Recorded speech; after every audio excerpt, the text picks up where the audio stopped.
And here we go. Again, 5, 4, 3. Call to me, lands far away. Elves have forests to protect. We need to build a wall. Dwarfs their mines. Men their fields of grain. But we Harfoots have each other. For I must now wander this wandering day. We're safe. You have fought long enough, Galadriel. No.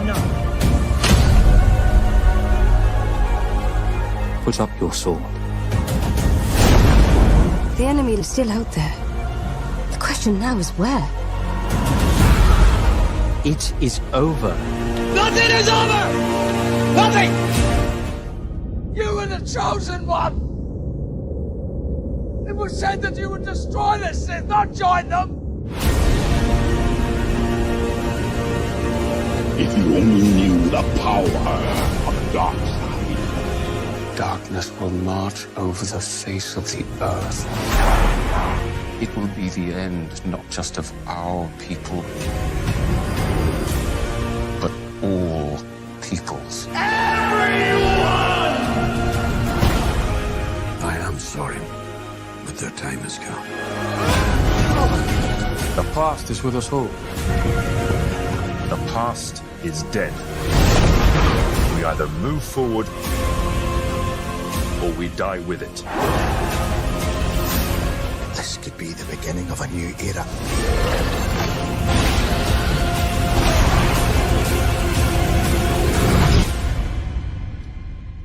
Away I must wander this wandering day.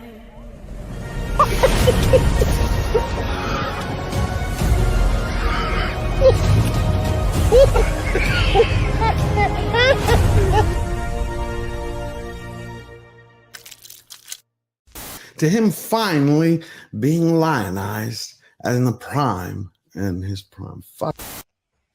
Do it! Shit. Just do it! Don't let your dreams end. Yesterday, you said tomorrow. So just do it! Make your dreams come true!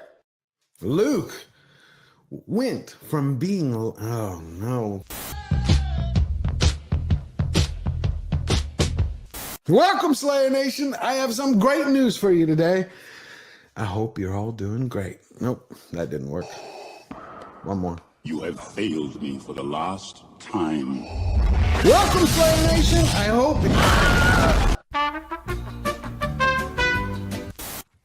If you're tired of starting over, stop giving up.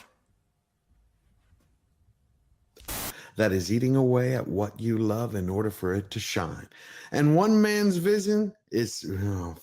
Sometimes you don't have to make things better for them to be great again. You merely have to... Okay. Hollywood continues to slow boil the culture and crazy. Well, right now, Spider-Man actor Andrew Garfield has stepped up and he's fighting motherfucker.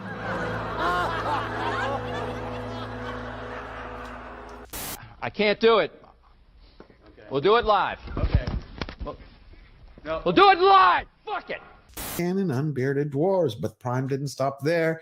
They stapled in intersectionality, individuality, biddiga-dig-bee, biddiga-dig-boo.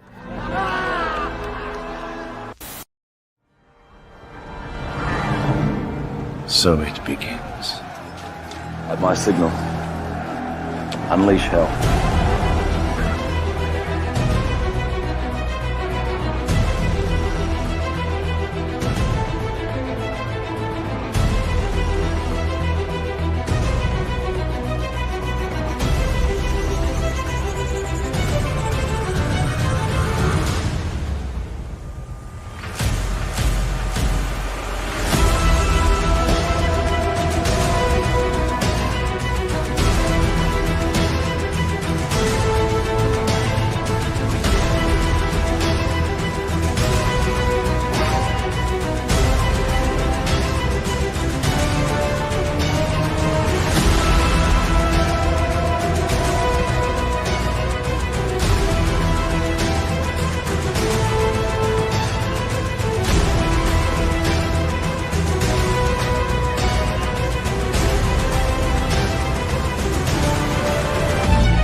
Ladies and gentlemen, George the Giant Slayer.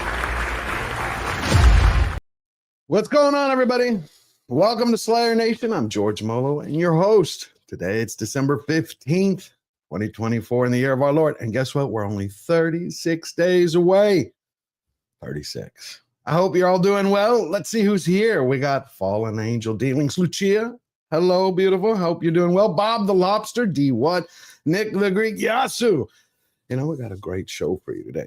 The last few weeks on Slayer Nation have been talked about the power of lies, how we've been living over the last few years in a time of lies where a big majority of society just accepted it. And it takes truth to kick lies in the teeth.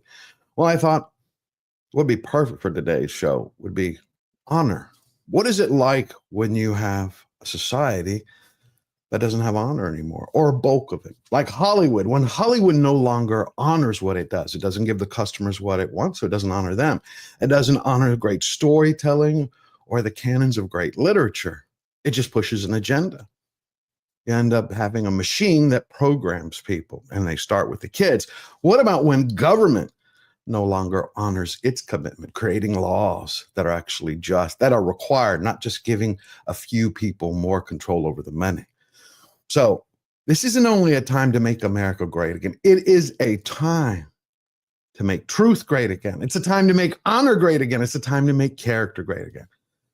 And I can't wait. We have a very special guest for you today. Before we get to that, I want to bring out the panel. We got, as always, the king of cutting commentary himself, Verbal Riot.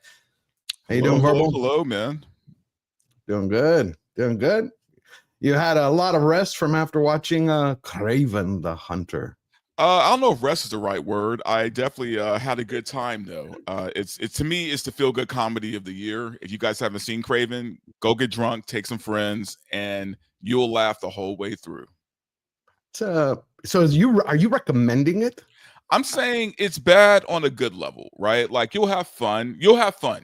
It's just really bad. Like if you don't take the movie serious, you will enjoy every second of it. From the bad acting to the bad editing to the, oh dear God, it's just awful on every level. So if you enjoyed Madam Web as I did, then you will love Kraven. Okay, well, we'll get into it in a minute. We also have Derek Anderson, and you know his spicy takes with the truth. How you doing, DA? I'm good. Yeah, I saw Kraven as well, and I don't think I had as much fun as Dante had, although I did have a good time. It was a lot of laughs. Yeah, definitely there. Can't hear you. Yeah, it's clipping in and out. It's like, up. Sorry about that. Is that a little better? Still cracking up a little bit. Still cracking up. Let me check my microphone. I'm not sure. I might have to change the setting on it. I'll be right back. Okay, no problem. Well, Little Platoon is going to be joining us in a little bit. Also, Adam Crigler is looking to drop by. But before we get to them, I want to introduce you to someone. I have the honor for the first time of welcoming to Slayer Nation a truly remarkable guest whose life story is nothing short of incredible. She is the very definition of a Slayer. She defines courage and resilience. She actually grew up and survived Mao's Cultural Revolution, became a law professor only at the age of 21, and then outsmarted the CCP, one of the most oppressive regimes in history, by using her academic credentials to come to Texas. She came to the Lone Star State in pursuit of the American dream, but she was only getting started. Then she ran for Congress in New Hampshire. So everybody, I want you to give a big Slayer Nation welcome. Get those keyboards clacking for an American treasure, a true inspiration, and a testament to the enduring power of the Huron spirit, Lily Tang Williams. Hi, Lily. Hello, what an introduction. Thank you for having me. My pleasure. My pleasure. Glad that you could be here today. Well, I look forward to have fun with you. Looks like you have fun group too. This is a different kind of show I've been doing. Yeah, we have a good time. We have some, we have fun, we have laughs, but we also have some serious conversations where we try to peel things back.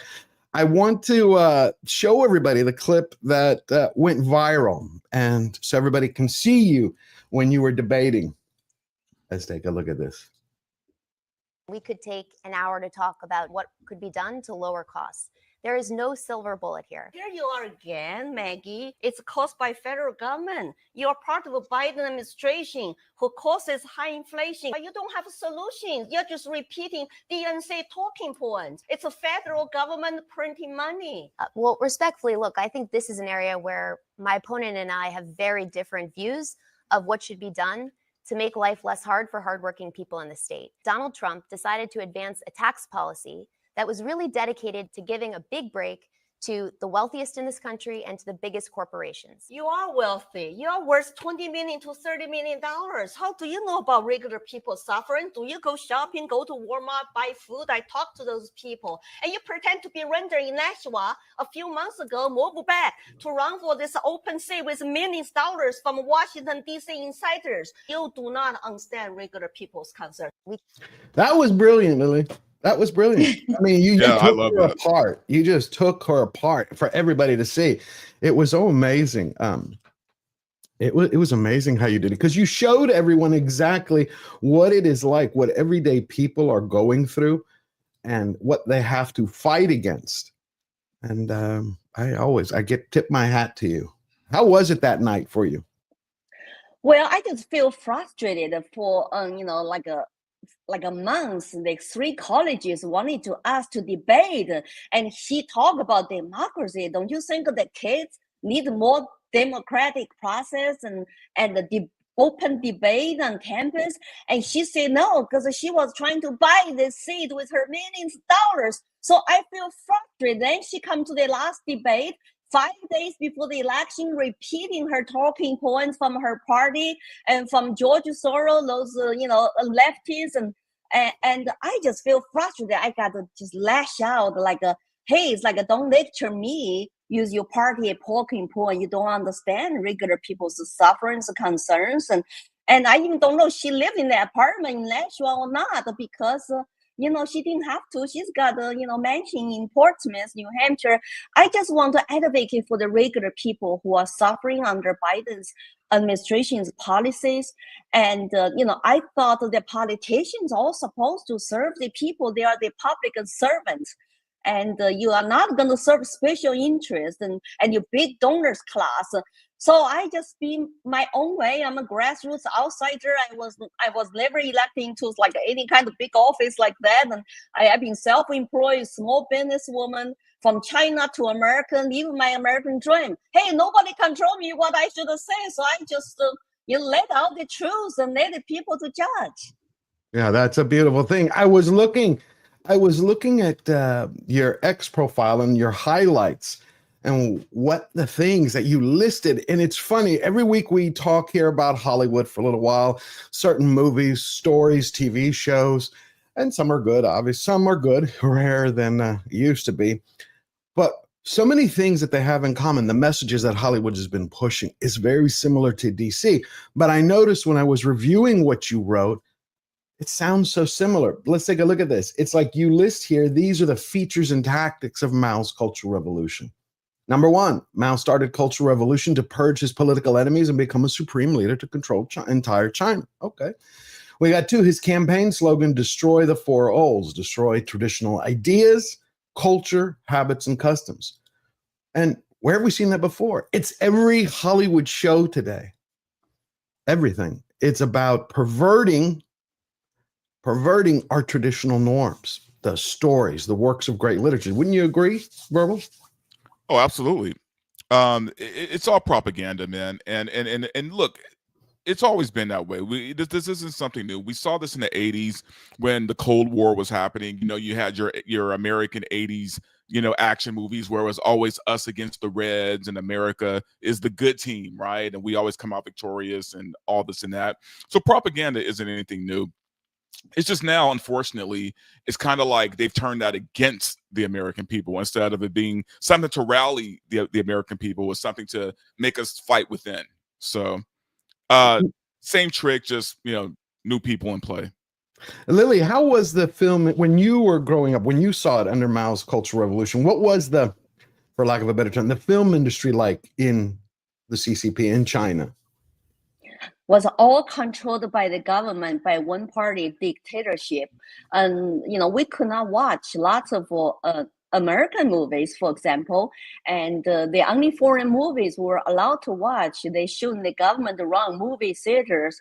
It's always maybe fighting Nazis, but the most time we're watching the Communist Party propaganda film, like fighting Japanese, later fighting a nationalist party who escaped to Taiwan, retreat to Taiwan, 1949. And of course, it's always about the beautiful music, the touching tones, and you got to love the party, you got to love the supreme leader Chen Mao, and they use the traditional music and very touching narratives and lyrics to sing. They have a professional propaganda team. It's called the cultural work of military Army of China. They hire trained professional singers, dancers. All they do is propaganda on the public, movie theaters and later on TV. We really did not know the alternative. When I first time heard about classic music when I was a little girl, my tears come out. It's like, oh, what is that? It's so beautiful. But it only lasts about 1 minute because I had to go to the red sound, all the 8 kinds of basically like operas under Mao for us to listen to. And the Taiwanese famous singers' songs like Teresa Teng's, very beautiful, very sweet. In the 80s, even her songs were called rotten music. It was banned. We had to take a risk to listen to shortwave radio, to listen to her beautiful love songs. So it's total control and total propaganda. I was deprived of my choice of music and songs, and that's why I love, to watch movies here, listen to all kinds of songs and music here. Oh, wonderful, wonderful. Yeah, but we've been seeing that as we go back here. I mean, it's almost like everything that you listed out that Mao's Cultural Revolution did, we've been seeing it here in America for the last few years. Yeah, pretty much. I mean, we go to number 3. Arbitrary division of society by using critical class theory. Where have we heard this critical class theory before? And identity politics by dividing people into oppressors, the 5 black classes, and the oppressed, the 5 red classes. I mean, again, it's what they've been teaching in school. It's what they've been pushing in movies. And also, really quickly, not to say that, we are comparing ourselves to what people have gone through under, Mao's China. Like, obviously, it's night and day. We're not at that point. But I think the lesson is we could get to that point very easy if we let things just keep sliding the way they were. Right, but they were laying the groundwork for it, doing it subtly, just slowly. Yeah, obviously, if they had done it the same way Mao did it overnight, that would have been a different story. I think people would have woken up a lot quicker instead of just, kind of going along, oh, everything's all right, everything's all right. But again, America we showed our strength. People woke up because it was, it's like every year it was getting worse and worse and worse. I think DA is back with us. Nope, he's working on his audio. So then we go to number 4, quasi-religious indoctrination of urban youth. Red Guards shut down schools for years for them to do class struggles full-time, provoke division, hatred, envy, and equity. I feel like I'm watching Rings of Power by reading this. I mean, it's like, seriously, it's like, well, we can talk about that. There's a new movie that Peter Jackson put out with Warner Brothers. It was based on 2 pages from J.R.R. Tolkien's appendices from a book. And what he did, it's called The War of the Rohirrim. And War of the Rohirrim was released. And it came out. I couldn't believe it. Another Tolkien disaster, but it has nothing to do with Tolkien. So it goes, this weekend is also seeing another IP whirligig, unable to break through with audiences as Warner Brothers, The Lord of the Rings, The War of the Rohirrim, is opening in 5th place. The Tolkien prequel, helmed by anime veteran Kenji Kamiyama, took in an estimated $2 million across Friday and preview screenings from 2,602 locations. Wow. I couldn't believe it. It's like they have the largest fandom in the world, and yet they decided, you know what, we're just gonna screw them over. We're not gonna work with them. Have you seen that yet, Verbal? You know what, man? I haven't, and I don't really know if I plan to. Look, here's the thing. This movie, just the fact that it was animation, there was already going to be a limited range of people going to watch this movie, right? This isn't a Disney movie. This isn't Pixar. You're not taking your kids to go watch this kind of animation, right? This is for pretty much hardcore Tolkien fans. But the problem with that is, if you're going to make it for Tolkien fans and then change everything about it, change everything that Tolkien wrote, then my question is, who is this movie for? I don't know. I guess it's the same way, Lily. I guess when they were making movies in China under Mao, were they really for the people or were they for the leaders? I know it was to program the people, to show them, everybody has to bow down and to the collective state. But were they more for the bosses, more for those who were in charge than the people? Like, did anybody go, yes, I love this movie. This speaks to my heart and my soul?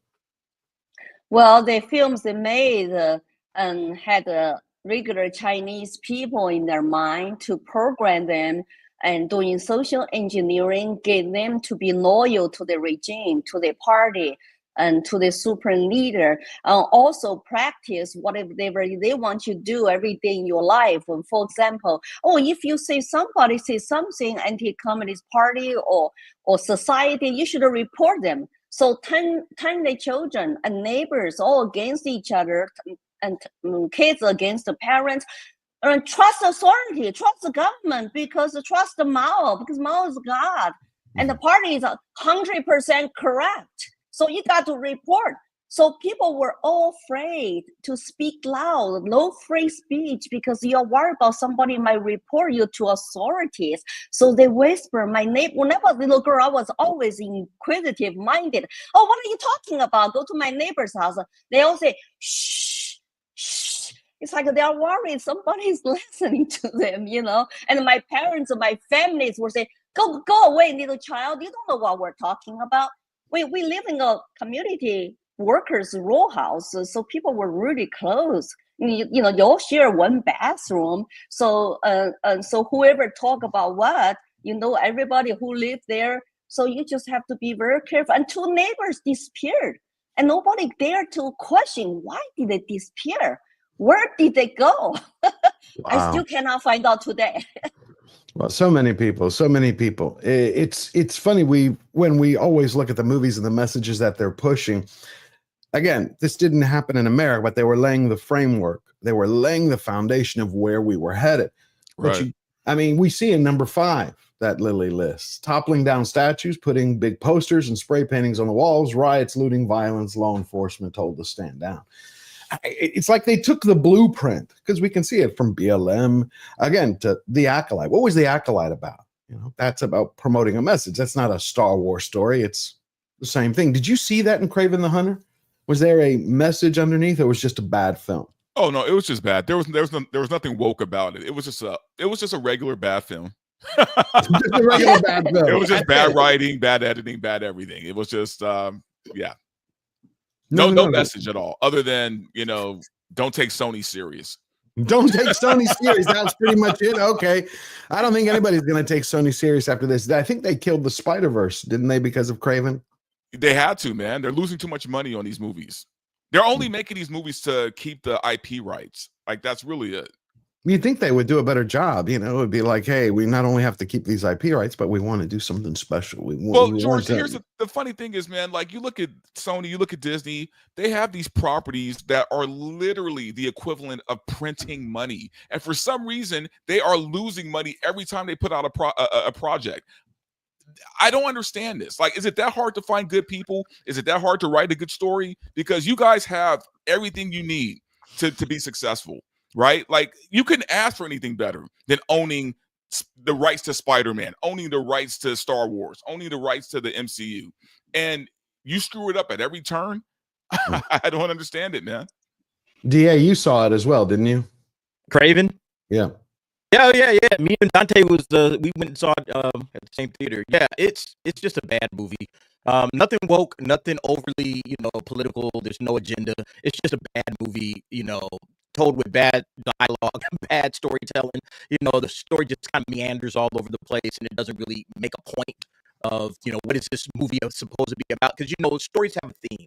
There's usually a general kind of underlying theme that kind of resonates through the whole narrative, and there's nothing here. It's just this happens, and this happens, and this happens, and then there's a fight scene, then there's a chase scene, then there's a helicopter scene, and then the movie ends, you know, and it's just like, what did we just watch, you know? So yeah, it's just a bad movie overall. And I'm kind of glad that the Sony universe is coming to an end for that reason, because they really didn't know what to do with the property and they were just still kind of messing up. I'm still breaking up. Yeah, you're still breaking up. Man, I fixed the mic. Well, while he's okay, while you let me go back out. Sorry, guys. no problem, no problem. While he's It doing happens. that, it happened. Oh my God, everybody knows my camera issue, so don't worry about it. DA, I wanted to share something before we get back into movies. I want to wait for DA and others to get here. When I was talking about honor in the beginning, there was something I think that was pretty amazing that happened this weekend. We had the Army and Navy game, and you had the referee. I thought it was a beautiful thing he did. Beautiful thing. I'd like to salute our military veterans.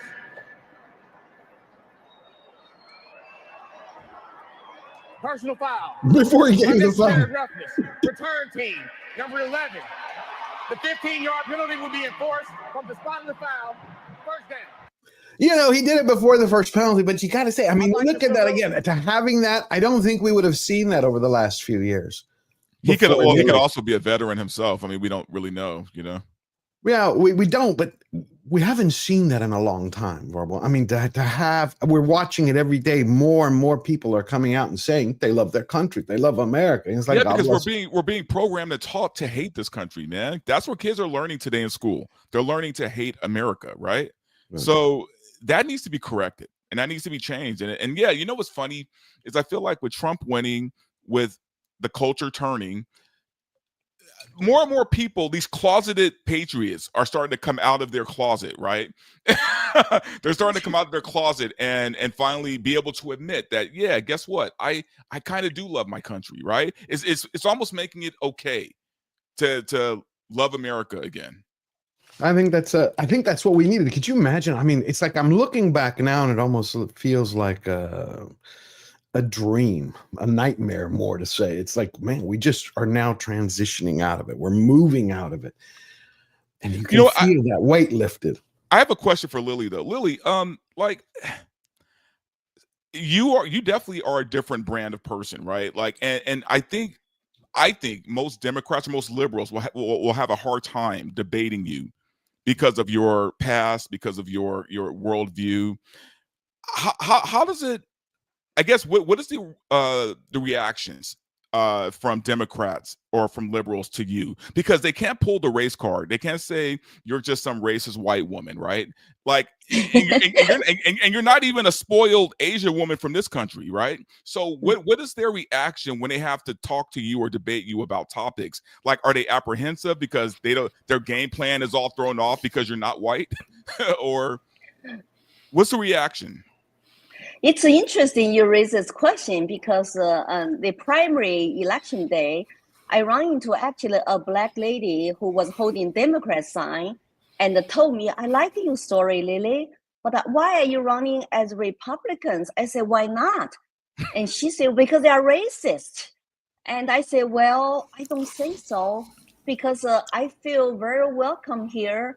And my primary opponent, out of 12 other people, the next one is also Indian American. And we both are Republicans. Actually, all the people running as Democrats are white. It's like, I don't think so. But I'm always respectful. And I said, I might win the primary, you see. And I did win the primary, and that was true story. So I think people bought into the years of mainstream media talking points and Democrats, politicians, divisive politics to say, hey, if you are people of the color, you're supposed to be oppressed in this country and you should vote for Democrats. But I said, I don't feel oppressed in this country. I'm living American dream. I'm super happy and grateful here. I love this country. Boy, did I run into it now. This is amazing. Oh, Lily, this is Robert Meyer Burnett. Lily, it's a great pleasure to meet you. I just enjoyed hearing the last couple of minutes of what you were saying. So, well, I've been talking about how much I love this country and living American dream. The only reason I got involved in politics because I want to keep America as a free country. I came here for a constitutional republic and the equal liberty and justice for all.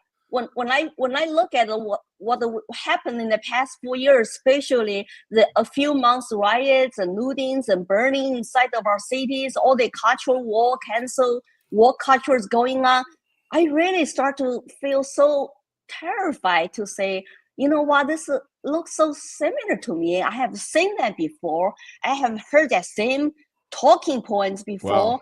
I got to do something about it, because otherwise I cannot live with myself, just keep my head down and mind my own business, you know. I love that you said constitutional republic. I think most of the people on social media don't even know what that means. You know, they're like, we're a democracy. You know, they don't the idea that you know, a democracy is just means the person that has the most votes. But a constitutional republic has a lot more guardrails and a lot more things happening, and I wish people understood that. And it's a pleasure that somebody. I'm sorry, I didn't hear where did you come from? Where did you immigrate to the States from? I was born and grew up in mainland China and went through 10 years Mao's Cultural Revolution. So when he died, I was totally like a brainwashed child. Yeah. And I thought he was like a god. Like, how did he die? And that was the first time I start to ask a question in my head. It's like somebody lied to me and brainwashed me, but I could not even ask that question publicly because I knew it was not politically correct. You know, in government schools, if I ask that question, I think my teacher will call me to go to principal's office.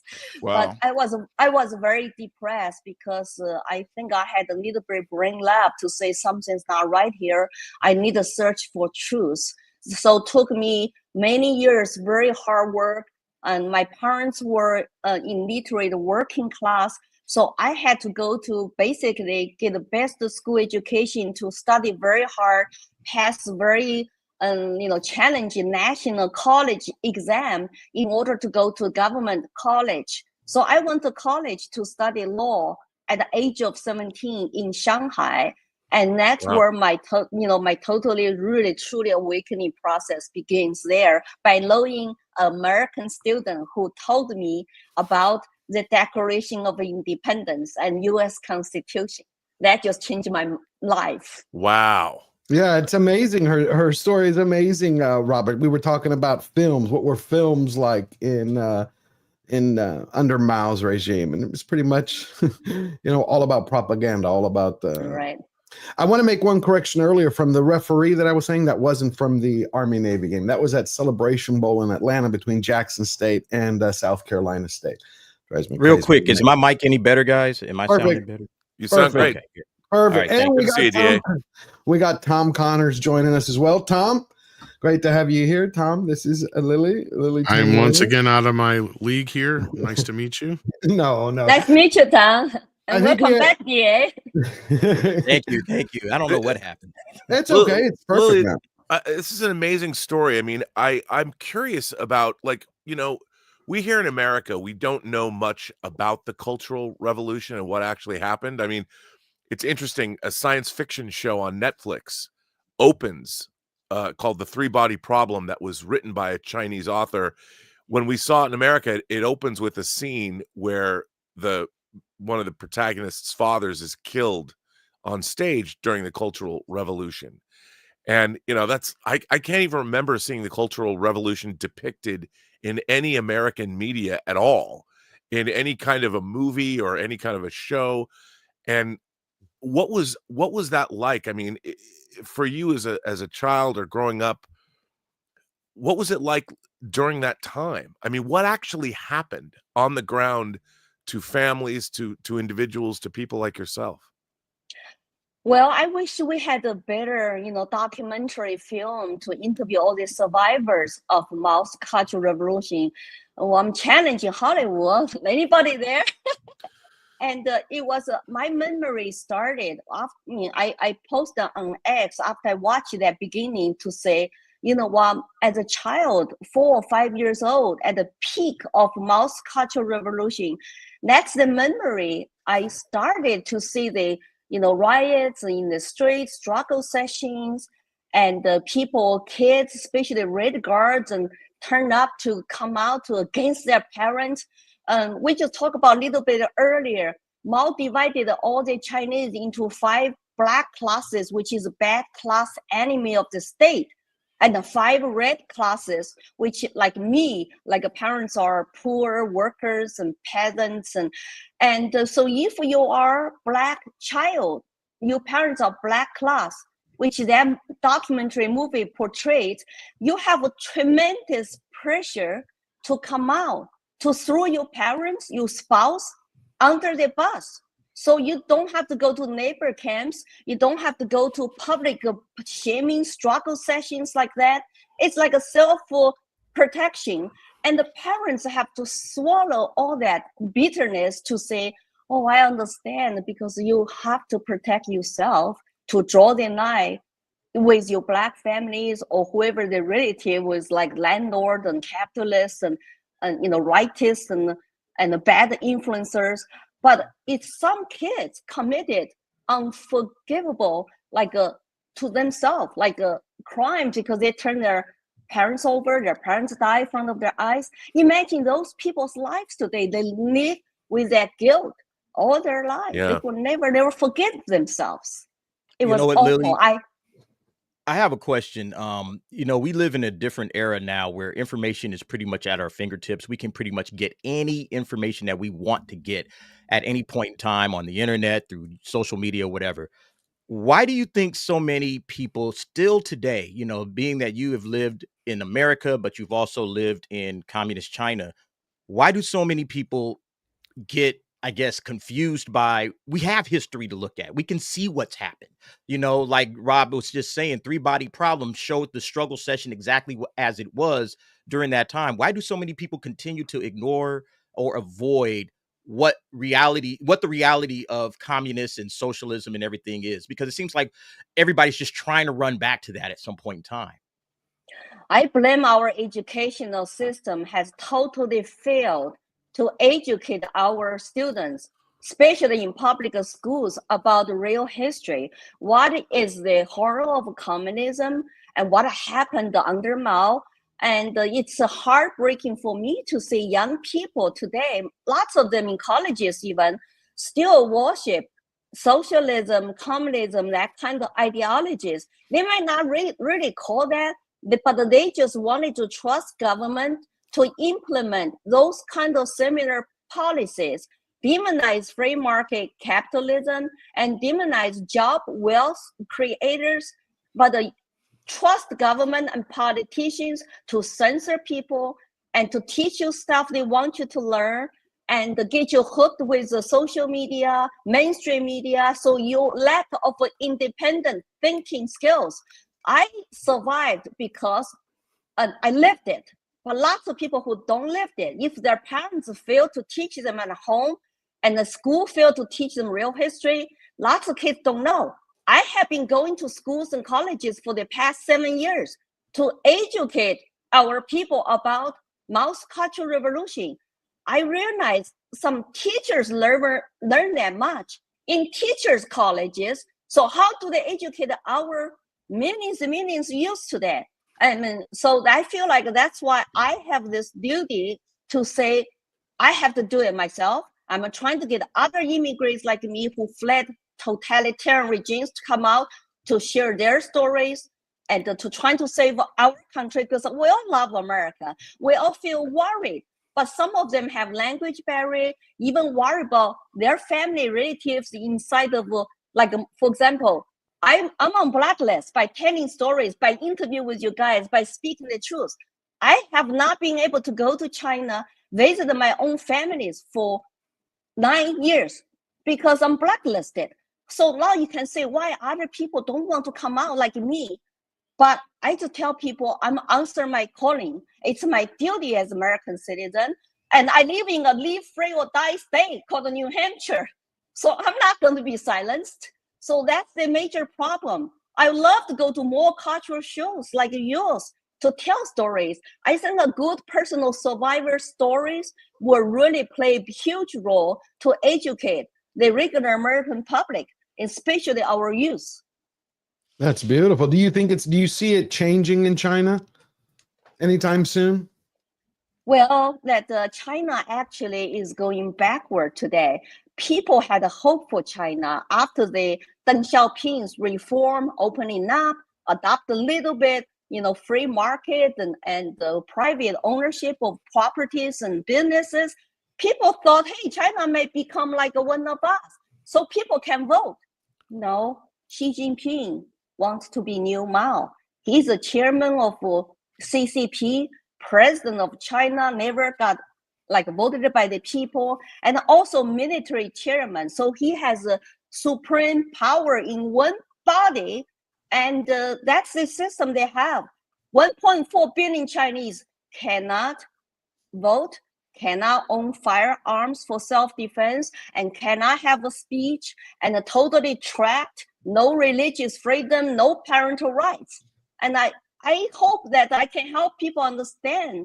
I'm speaking for 1.4 billion Chinese who have no voice, no access to true internet. They have a big firewall surrounding the free internet. So Chinese people have to pay VPN every month to even cross that internet firewall to communicate with you or to say what I'm saying here. But most people don't have that money, don't have that awareness. So they're continue to be propagandized every day by watching the, Chinese, they control all the press, radio stations, newspapers, and big tech. And so basically it's one-party dictatorship.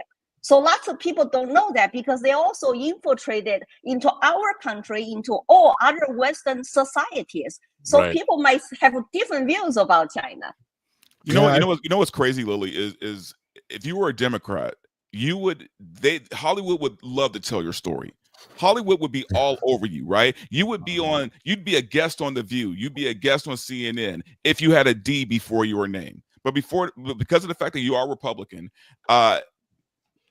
they're purposely not putting you out there in front of the cameras, right? Because this story should be told to everybody. Everyone should hear what you're saying right now. But because of that one little letter before your name, that's not happening. It changes it. I know. Even some Chinese language media newspapers will not interview me. And Voice of America, Chinese language services in 2024 did not invite me for any interviews. They are paid by American government to fund their outreach to the other countries. So lots of Chinese Americans only found out about me existed after my viral debate video. And even inside China, my friends saw my video. Then later, the government took that down from the WeChat because they said, oh, no, she's anti-CCP. At the beginning, they were promoting me. Look, Chinese Americans destroy her Poland.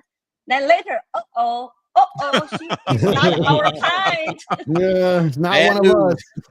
Lily, Lily, I'm curious. I mean, China is one of the oldest cultures on Earth. It has such a rich history, and the Chinese people are incredibly industrious. There's so much that goes on there. I mean, I'm a big fan of Chinese cinema, at least Hong Kong cinema. People like John Woo, Wong Kar-wai is one of my favorite directors. Forgive my pronunciation. Why communism? Like, why? I mean, why are they afraid? Why are they afraid to not allow the? I mean, I understand despots and leaders, like, but why not allow these reforms? I mean, wouldn't that be better for everybody? What are they afraid of? Well, that there are some reform minority groups inside of CCP today. And also Deng Xiaoping was leaning to have economic reform at least. Remember Tiananmen Square, 1989 massive peaceful student protest, and they were asking for political reforms, to have a dialogue with the leaders, and to have a grievance procedures, and not even asking to overthrow government, but they were crushed down. I think that as long as you allow the one-party dictatorship exists in China, the party exists, especially when they have a strong hardline communist leaders like Xi Jinping. They don't want to lose their power, and they don't want to lose their special control. So then you are stuck. So it's always when you have a dictatorship, you are always at the mercy of good leaders. So if you happen to have a good leader who is not so ideological but more practical, okay, let's get rich first. So that's what happened under Deng Xiaoping. People start to get rich. They start their own business, start their own companies. Yeah. And it was great. And people all become, more and more happy and more rich. But then after Deng Xiaoping become the number one, he's a different kind of a leader mindset. He wants to have more state control in economy, on social issues, on privacy, on speech. But he's different from Chairman Mao, because Chairman Mao was self-isolating, just close down, shut down Chinese and stay inside and do not, communicate with the overseas in the world.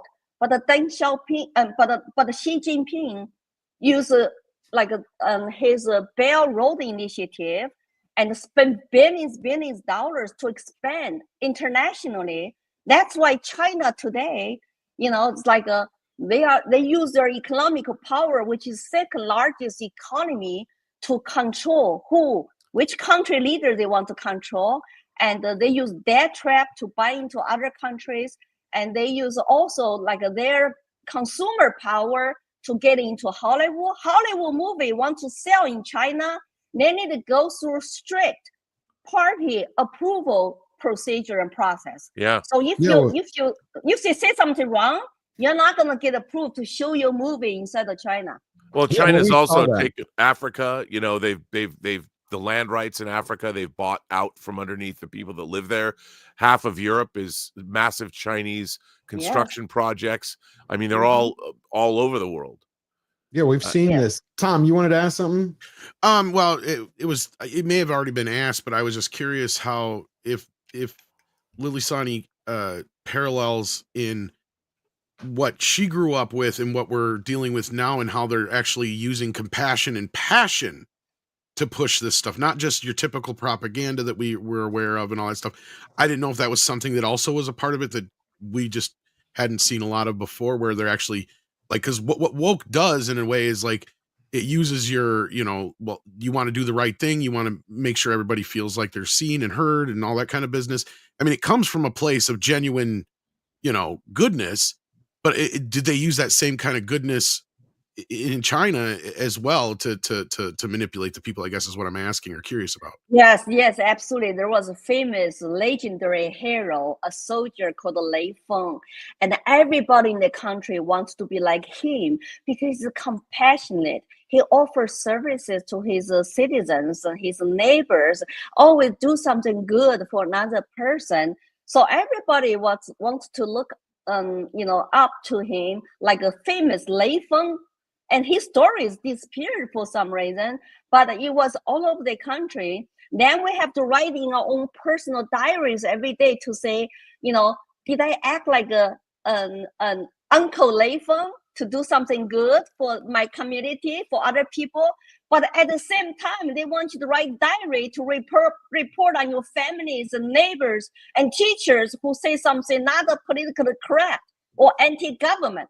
So they use both carrots and the sticks, and they weaponize the compassion, and they weaponize the music, the songs, the costumes, everything to directly or indirectly to get everybody to move toward one direction. That's the direction they want.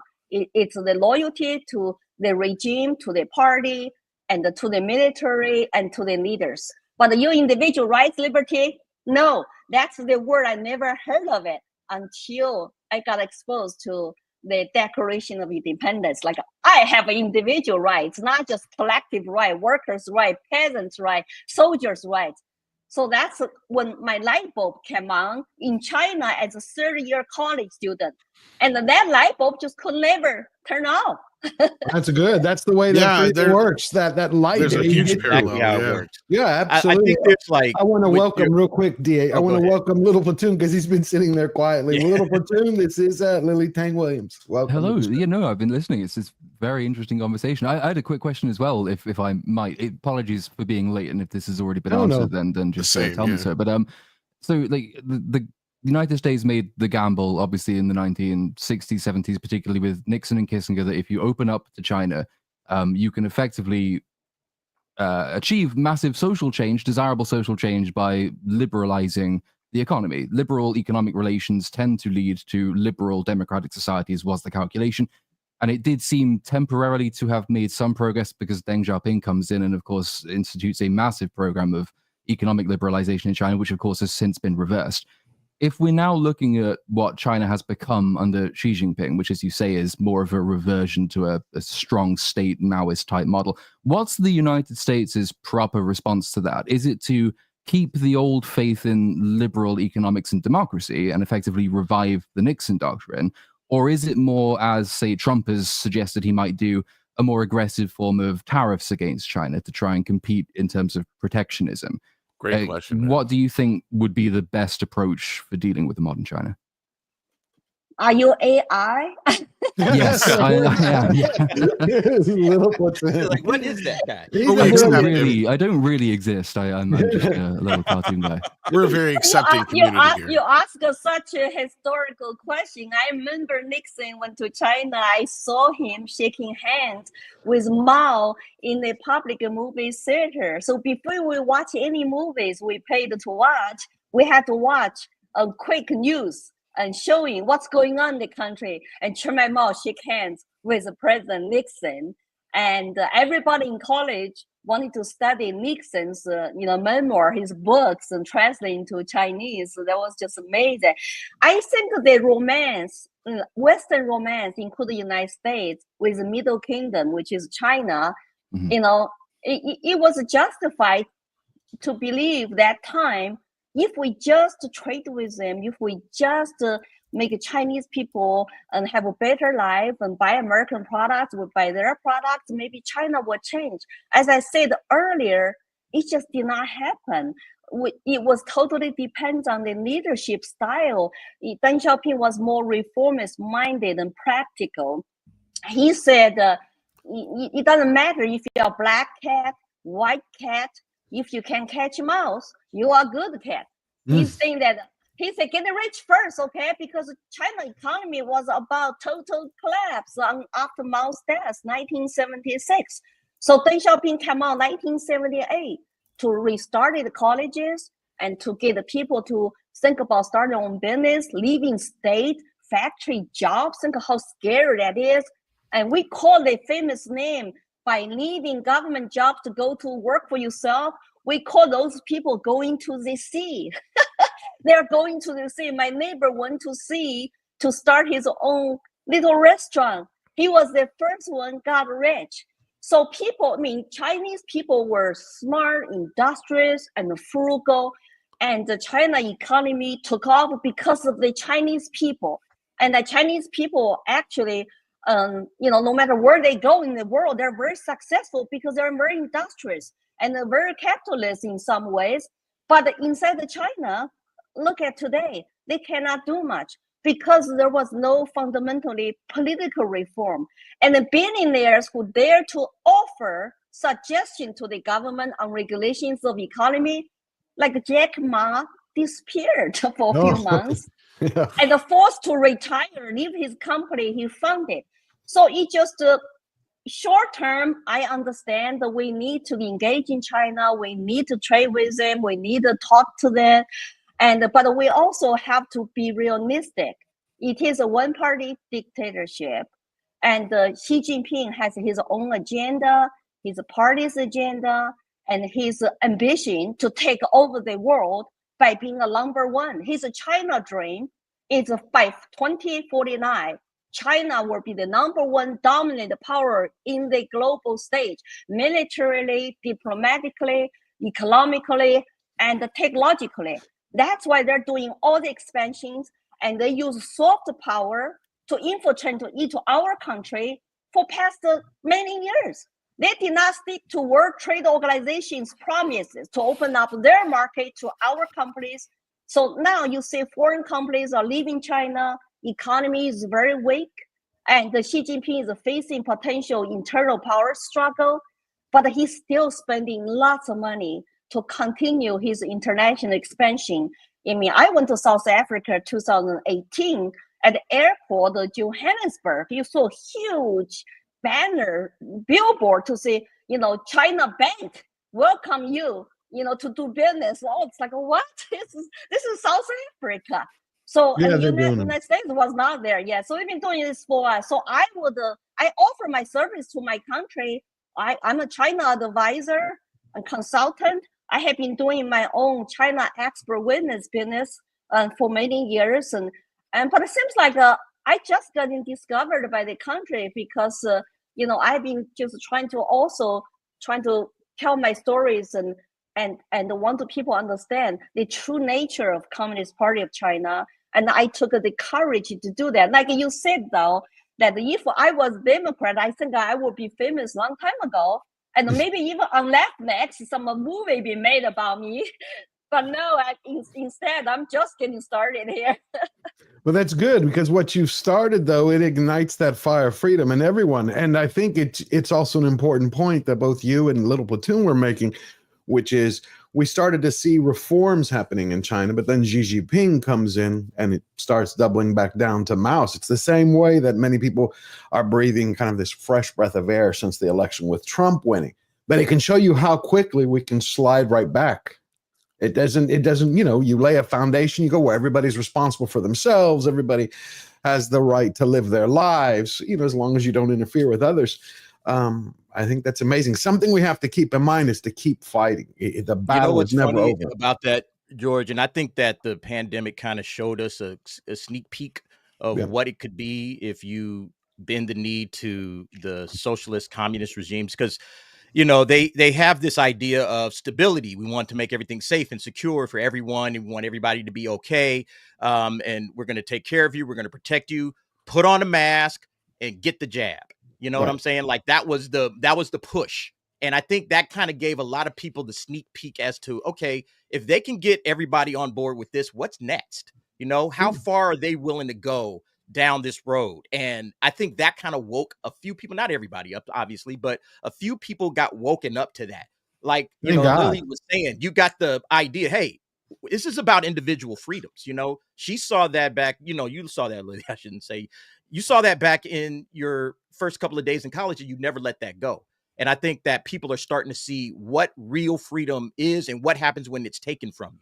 Where now it's like, you can't go into this store unless you have passport documented, you got a mask on your face, you got this, and it's like, I think that's what everybody kind of saw, and everybody kind of said, whoa, wait a minute, I don't know if this is okay. You know, I like my individual freedoms. This is what this country was built on. It was built on freedom. You know, I get the other, you know, values that people have, stability and security, okay, but freedom is the value that moves this country. And I think that's the reason why we saw the results in the election that we saw, is because that we felt our freedoms were being stripped and taken from us. And we saw it during the pandemic.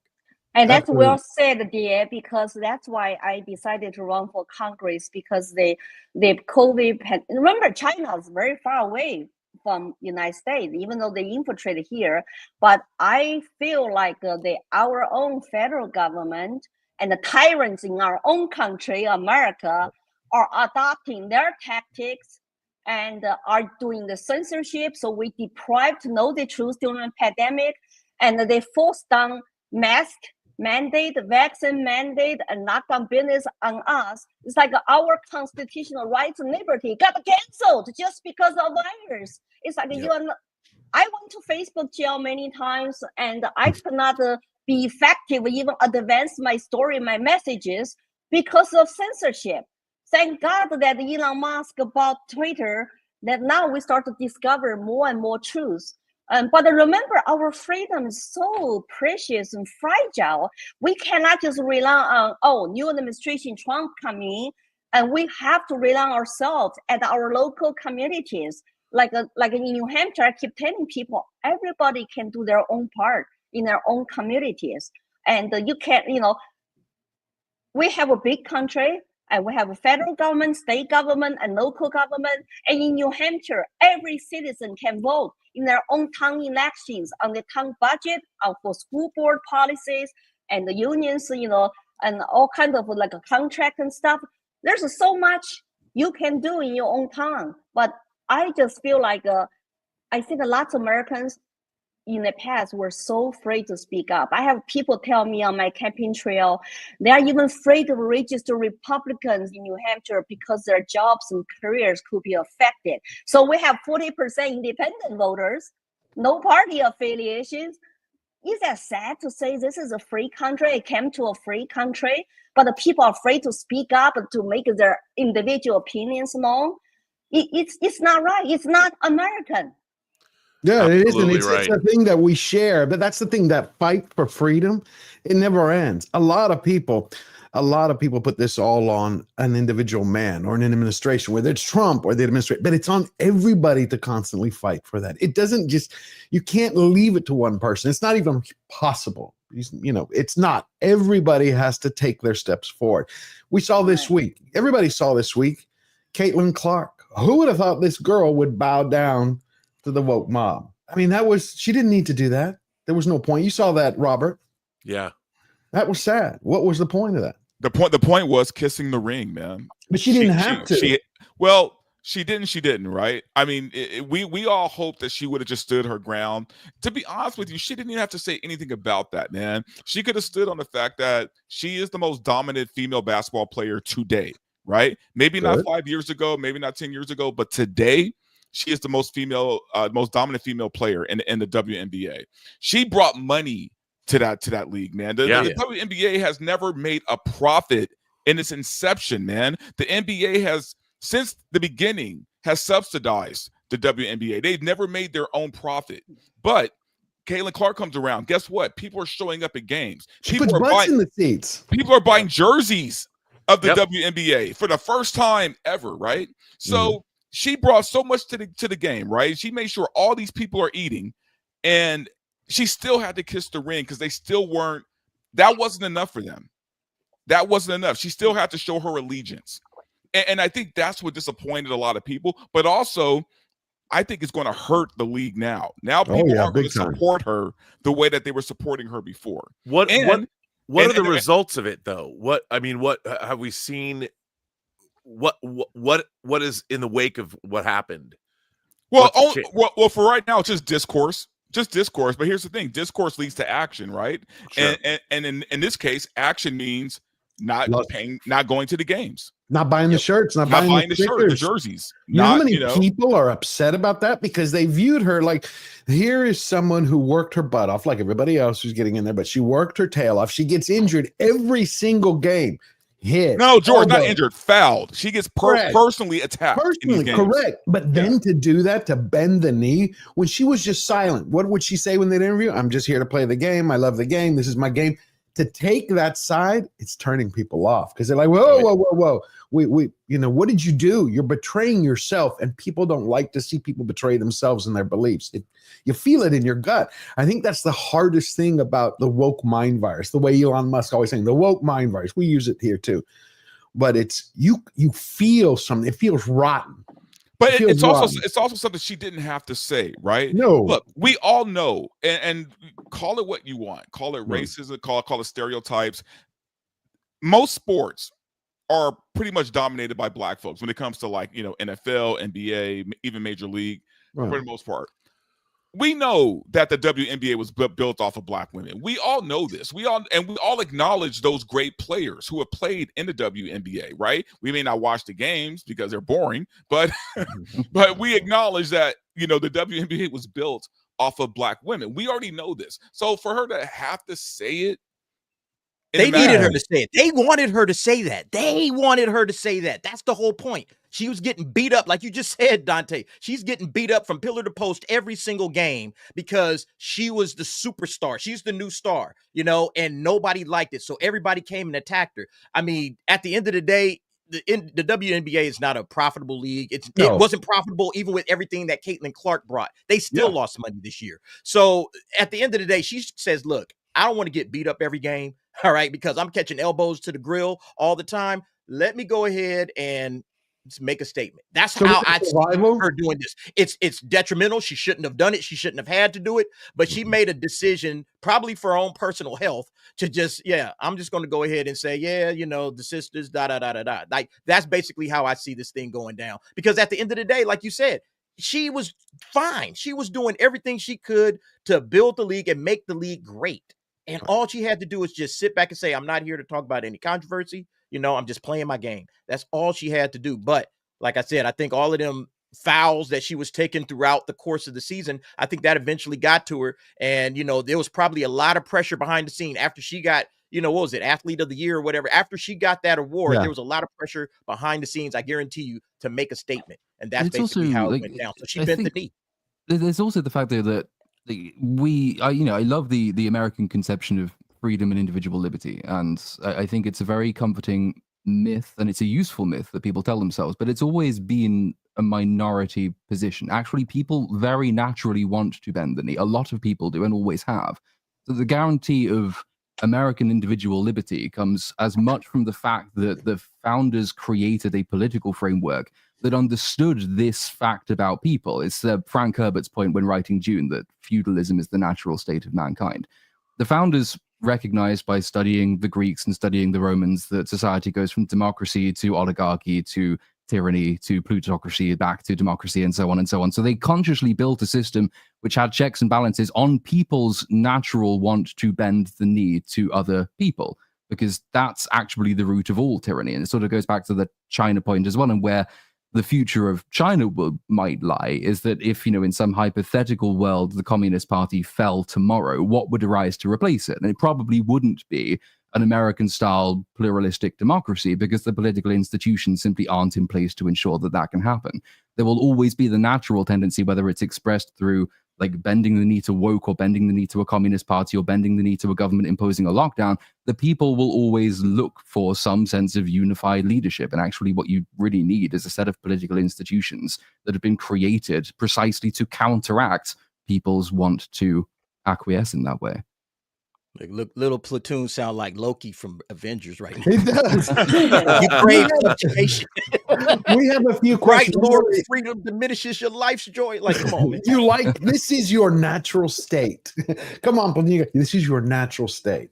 I don't like it. I think there's always been a strong minority of people who will resist it. But that's the great thing about America is founded by people who have to flee tyranny, right? The same thing happens when China, when Chiang Kai-shek is overthrown and the Communist Party takes over. The overseas Chinese who move to places like Vietnam do incredibly well because they're fleeing tyranny. These are people who are leaving, and foremost in their mind is the want for individual freedom and liberty. But they had to leave their home countries in order to actually establish that somewhere.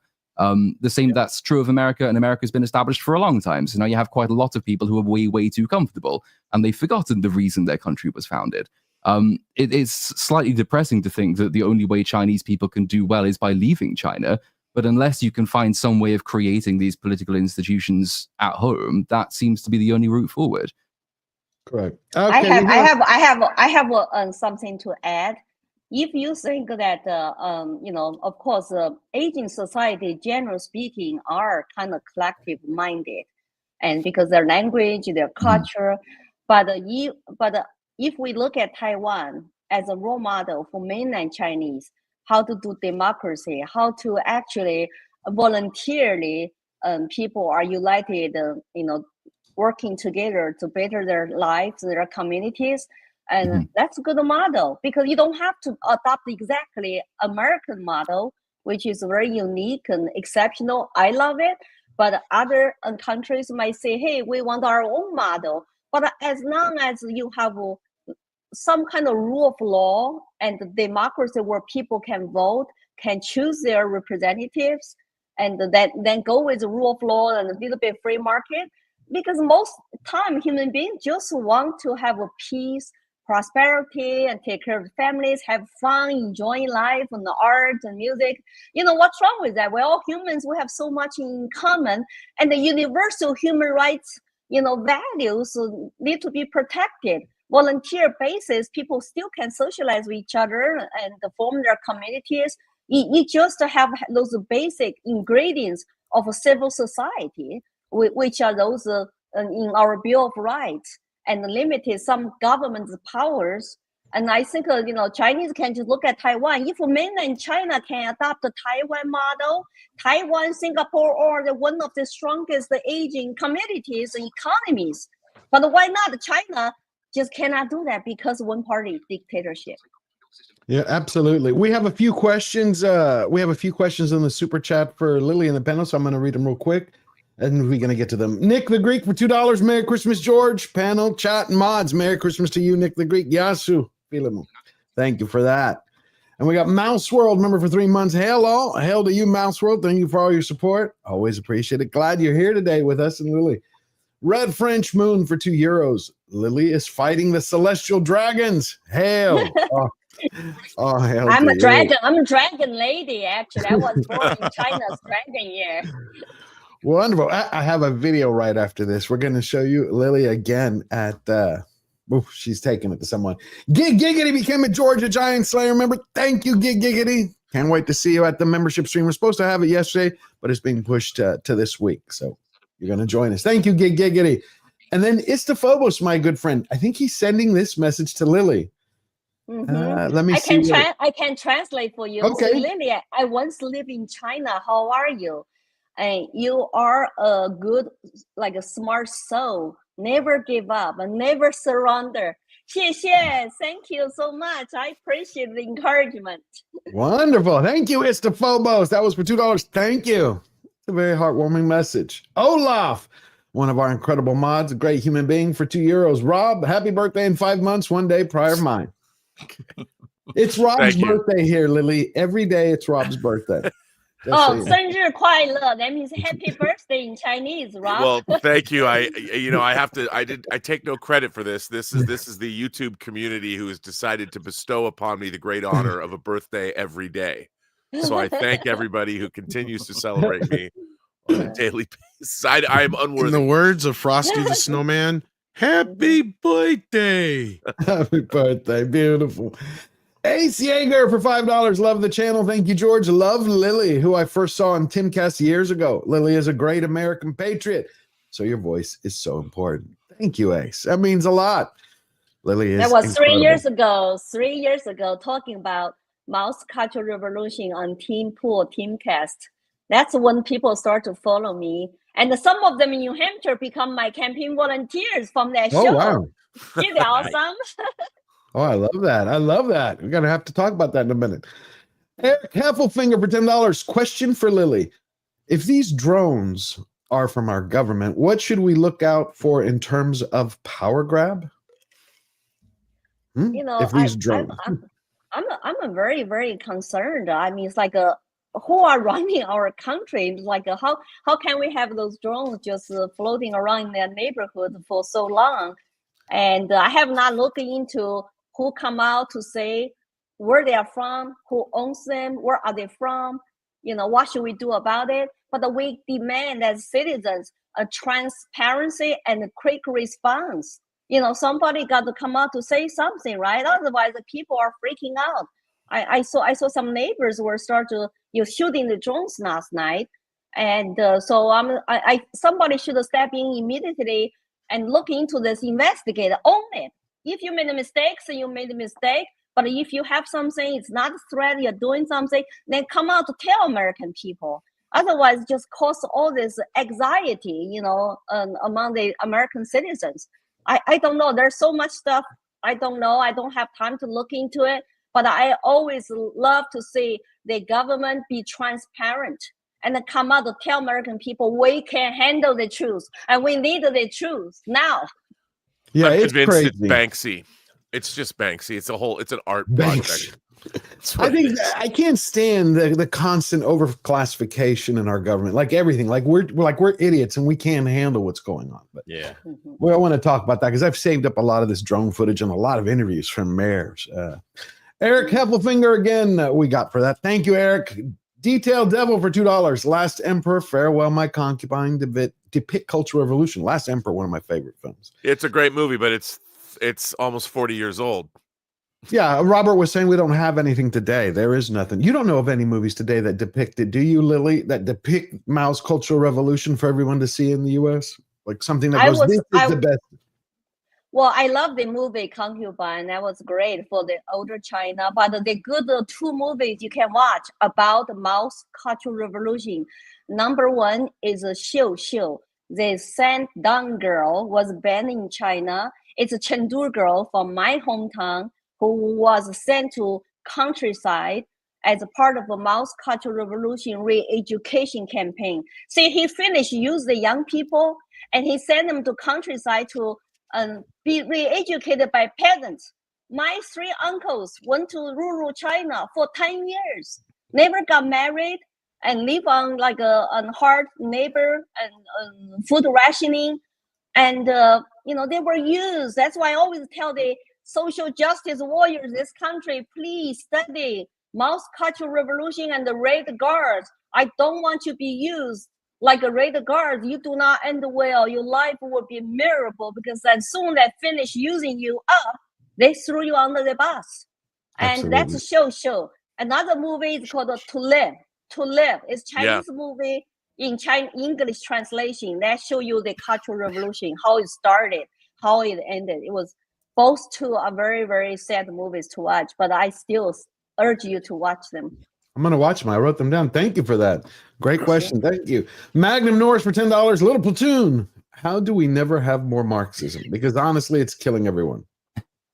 It would be really nice if there were a short, simple answer to that question that was guaranteed to end Marxism forever. You will never get rid of it because it's another of those like unappetizing parts of human nature is that people are fundamentally jealous and greedy and they want what other people have. And ultimately, Marxism is the expression of an unsatisfied greed. That's basically what it comes down to psychologically. Marx himself was an incredibly greedy person who thought that he should be given things that he didn't deserve. And we bring up lots and lots of young people in particular who are taught that they are very clever and very educated. And so they should have absolutely everything given to them. And when it's not given to them, they get really angry about it. And then they become quite radical left-wing Marxist types until they find themselves in positions of power. So unless you can solve human nature, unfortunately, you will never get rid of Marxism. But it would be nice to think that you could. That was brilliantly stated, sir. It is, but what about if we maintain education? I mean, as long as we were teaching the history of it, we didn't have this issue. It's when the system started changing, when you agree with that, Platoon, when you started changing education, you started rewriting history or started removing it. The children didn't know. I mean, how many today don't know about Mao's Cultural Revolution or about Stalin? It's a good point. I mean, you can definitely minimize the effects, and that like the education system has a huge part to play in that because, you know, so long as you leave your like education, all the institutions of education over to people who are themselves quite fond of Marxism and communism, then of course it's no surprise when you get the next generation of kids comes out and lo and behold, they think they're daring and independent thinkers because they can parrot everything their professors just told them. So like tackling the education system, and I think there have been some moves to open up, for example, like museums, like the Holocaust Museum, but for the crimes of communism. I think things like that can do a little bit of good. Certainly, if you have schools that send kids to those museums, like we send kids to visit Auschwitz and things like that, that would also be very helpful. And yeah, not maybe uncritically presenting Marxist theory as though it's a legitimate alternative academic theory to any other one you might study might also be helpful. It's always slightly weird because I'm not like that long out of university or out of school, but being taught like to get an A in an exam in sociology, for example, you had to study a Marxist answer, a feminist answer, a postmodernist answer, and a functionalist answer. And as long as you could give all four of those, you were going to get an A. The question as to why Marxism should be on that list, I think, is unanswered, given that it's wrong about literally everything you choose to test it against. So you can look at the education system and say, is it actually worth funding, particularly with public money, any course which teaches this as though it's legitimate fact? That's perfectly acceptable for a government to do. There are all those things that can minimize its reach, I guess, but you'll never get rid of it completely. Right. We had, it's odd. We had Gothics. I think, Lily, you know Gothics.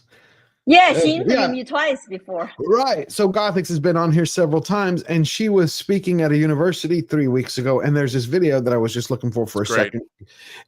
You have this gentleman, we'll say, he comes up and he's like, you know, basically saying we want a communist system here in this country. You know, we hate America, blah, blah, blah, blah, blah. And she was asking like, what do you want? He goes, well, the communist system we want has never been created before. It's a new form of communism. It's not tyrannical. And I'm like, everybody says that. It's like, our version of communism has never been done before. I'm like, really? Seriously? It's like... Well, I was told I did not survive real communism. The Mao did not do communism right. Oh my God. So my question to them is that how many people would you like to see dying, trying communism in order for you to give up your utopian that will never come? 100 million people died under 100 years of communism. Do your math. How many people you like to see trying, dying? And it's just, I think those young people need to talk to survivors like me. And I'm so glad to tell you that I have been on the Speakers Bureau of communism, victims of communism memorial foundation in DC. They have a museum, they have a witness projects, like I will be the witness to interview with them. And I was interviewed by Florida Department of Education for their 1 million K-12 students, and to talk about our stories as the survivors of communism. The education has to be really reforming our country. So I like to say, at least to give back to the state, and then state like Florida decided with some other red states, we need to get the K-12 students really know about real history and get the eyewitness survivors like me to go to schools, teach kids. And so that way that, you know, it's a society effort to say kids are well educated by being critical thinkers, by knowing history, what happened, so we don't repeat it here. Well, the problem too with I think our educational system is we're not demanding that children, I mean, education's hard. And the fact that we've tried to make it as easy as possible, that we don't want to, for whatever reason, we're so scared of as a nation, of subjecting our children to any kind of intellectual rigor or difficulty. We're afraid of putting them in and holding them. When I was a kid growing up in the United States in our public school system, we were accountable. We as students, when I went home with a report card that wasn't a 4.0, my father said, why didn't you do better? Why wasn't that B and A? And now we're not demanding anything of our young people at our whatever educational level we're at, because we're afraid of, we don't want them to feel anything that's uncomfortable. And education is uncomfortable. Learning history is uncomfortable. Humanities, our past is incredibly uncomfortable because we're not good human. We're not great creatures. And we need to face who and what we are. And it shouldn't be something that we should be afraid of or fear in any way. I think one of the big problems is, you know, the old adage, history teaches us that history teaches us nothing. We keep repeating the same problems over the course of human history. If you go all the way back to the old times, you know, and I think there's something to be said about actually going through fighting for your own freedom. Like, we haven't had to do that in a while, where we actually have to stand up and go to a war and fight and literally fight and see our brothers and sisters die because they're trying to get freedom. And we start taking freedom for granted. Oh, freedom is just something that's everybody's had. We've always had freedom. No, we haven't. We have not always had freedom in this country. You know, 80 years ago, there was a war, a big giant war that we had to fight to make sure that, you know, countries remain free. And, you know, today's generation and, you know, the generation before it really haven't had to deal with that. And, you know, when you haven't had to go through something personally, you don't really understand it. Like, you know, even let's say 60 years ago, people could listen to the, you know, their peers, or not their peers necessarily, but maybe their parents, and their parents could explain it to us. But the further we get away from actually having to deal with real fights for freedom, where people actually had to shed blood for freedom, I think we start to get more and more into socialism, Marxism, because people start to think, well, now we can share all of this wealth instead of me actually having to go out and earn it for myself. I think that's one of the bigger issues that we don't talk about in this country, is that, you know, you actually have to see, if you don't learn from history, you're doomed to repeat it. And so we're seeing how we're starting to get closer and closer to repeating the history and the same mistakes that have been made over and over and over again, because we're just that far away from the last time we actually had to lay down our lives and fight for the freedoms that we love. Short of what, like, people do, and to give, like, some kids are idiots, so, you know, that's accept that, but to give the kids as much credit as we can, you get the other side of that, which is that all people respond to incentives. And elite overproduction, i.e. sending too many people to university and there's too few jobs for graduates to do, etc., builds up resentment, which of course leads people to demand more drastic social change to accommodate them. There are other shorter term things you can do which minimize the allure of totalitarian ideologies. And one of those is making sure that you actually have a really dynamic marketplace which can actually employ people with jobs that are worth doing, with wages that pay them enough to live. You have, for instance, got, it's probably more true in the United Kingdom than the United States, but at the moment, if you're not going to graduate into a public sector job, which doesn't really pay you any money, you're probably not going to get a job anyway. So, like, actually creating a proper free market capitalistic economy where people can actually get well-paid jobs and compete for wages, that's really helpful because you get people then invested in the system. It's very hard to make people capitalists if they have no capital. So ensuring that they can actually get on the housing ladder is a good thing, and get a promotion through jobs, that's a good thing.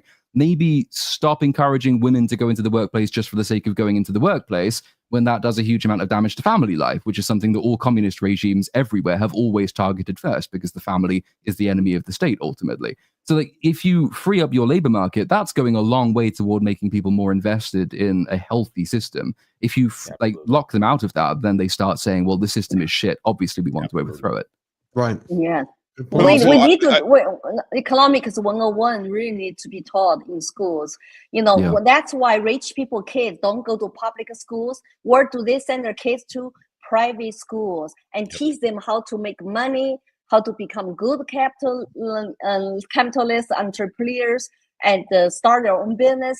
How come you cannot teach that to our poor minorities children in public schools? How to balance checkbooks, how to start your own business, and how to keep up with all the math, science, and STEM.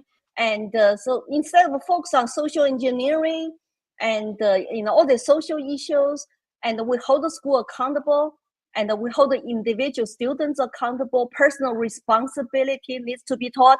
I always tell kids, how come you're whining about, oh, you cannot live your American dream? I came here with nothing. I could not even speak English at almost 24 years old. $100 borrowed.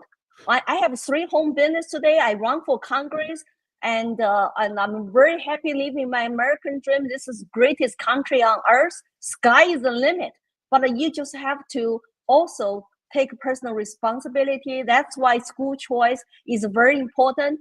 I don't want to see our minority inner city kids and stuck in the failure school system, and they cannot be truly educated. Then they get into other stuff like crimes and gangs and the government welfare for generations. You know, that's not a really true compassion, because you want people to have human dignity. If they know their math, their science, and they know their personal responsibility, and they have a school choice freedom, they get educated, sky is the limit in this country.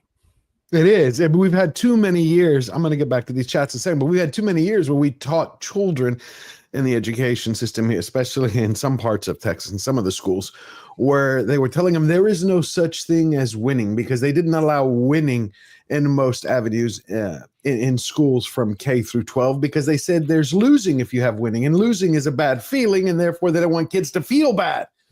But I'm like, life doesn't work that way. You have to toughen them up, give them the thick skin, give them the ability to know what they have to fight for, what they have to go through. But we end up with participation trophies. But those are the people though who are championing communism, right? These are people who are basically, and let's just call it what it is. They are weak people. They are weak people who want it easy for themselves. Communism sounds like a dream to those people, right? Because they don't see the ugliness, they don't know the reality of it. So for them, it just sounds like, hey, the government's just going to treat us all equal and give us all, the same money, and free stuff. We don't have to work harder than anybody else. We could just stay exactly where we are, live off the money that we're given, because that's what they think it is. Live off the money we're given, and we'll have an easy, cush life, right? These are the people who want communism. Yeah, my grandmother always taught me, and she survived Auschwitz, 3 years in the camps. And she was like, you need obstacles in life so you can get the bruises, so you can break something. So in order so you can get tougher, stronger, so your mind can learn. Because without that, she's like, how are you going to fly? How are you going to run? If you just, somebody said, okay, you can do whatever you want, but we're not going to train you for it. We're not going to prepare you for it. We're not going to give you the strength for it mentally, emotionally, physically. But no, all right. Let me finish these. I think there's a couple more questions, and we'll get back to that. Benjamin Jansen, member for 2 months. Yep. Yay, Lily. I voted for her in Colorado. Thank you. That was a long time ago. Mouse World 666 gifted 5 George Giant Slayer memberships. Thank you, Mouse World. Always such an amazing supporter. Please, everybody, go thank Mouse World. I'm sure you all already have done it because y'all are all amazing in the chat. Thank you, Mouse World.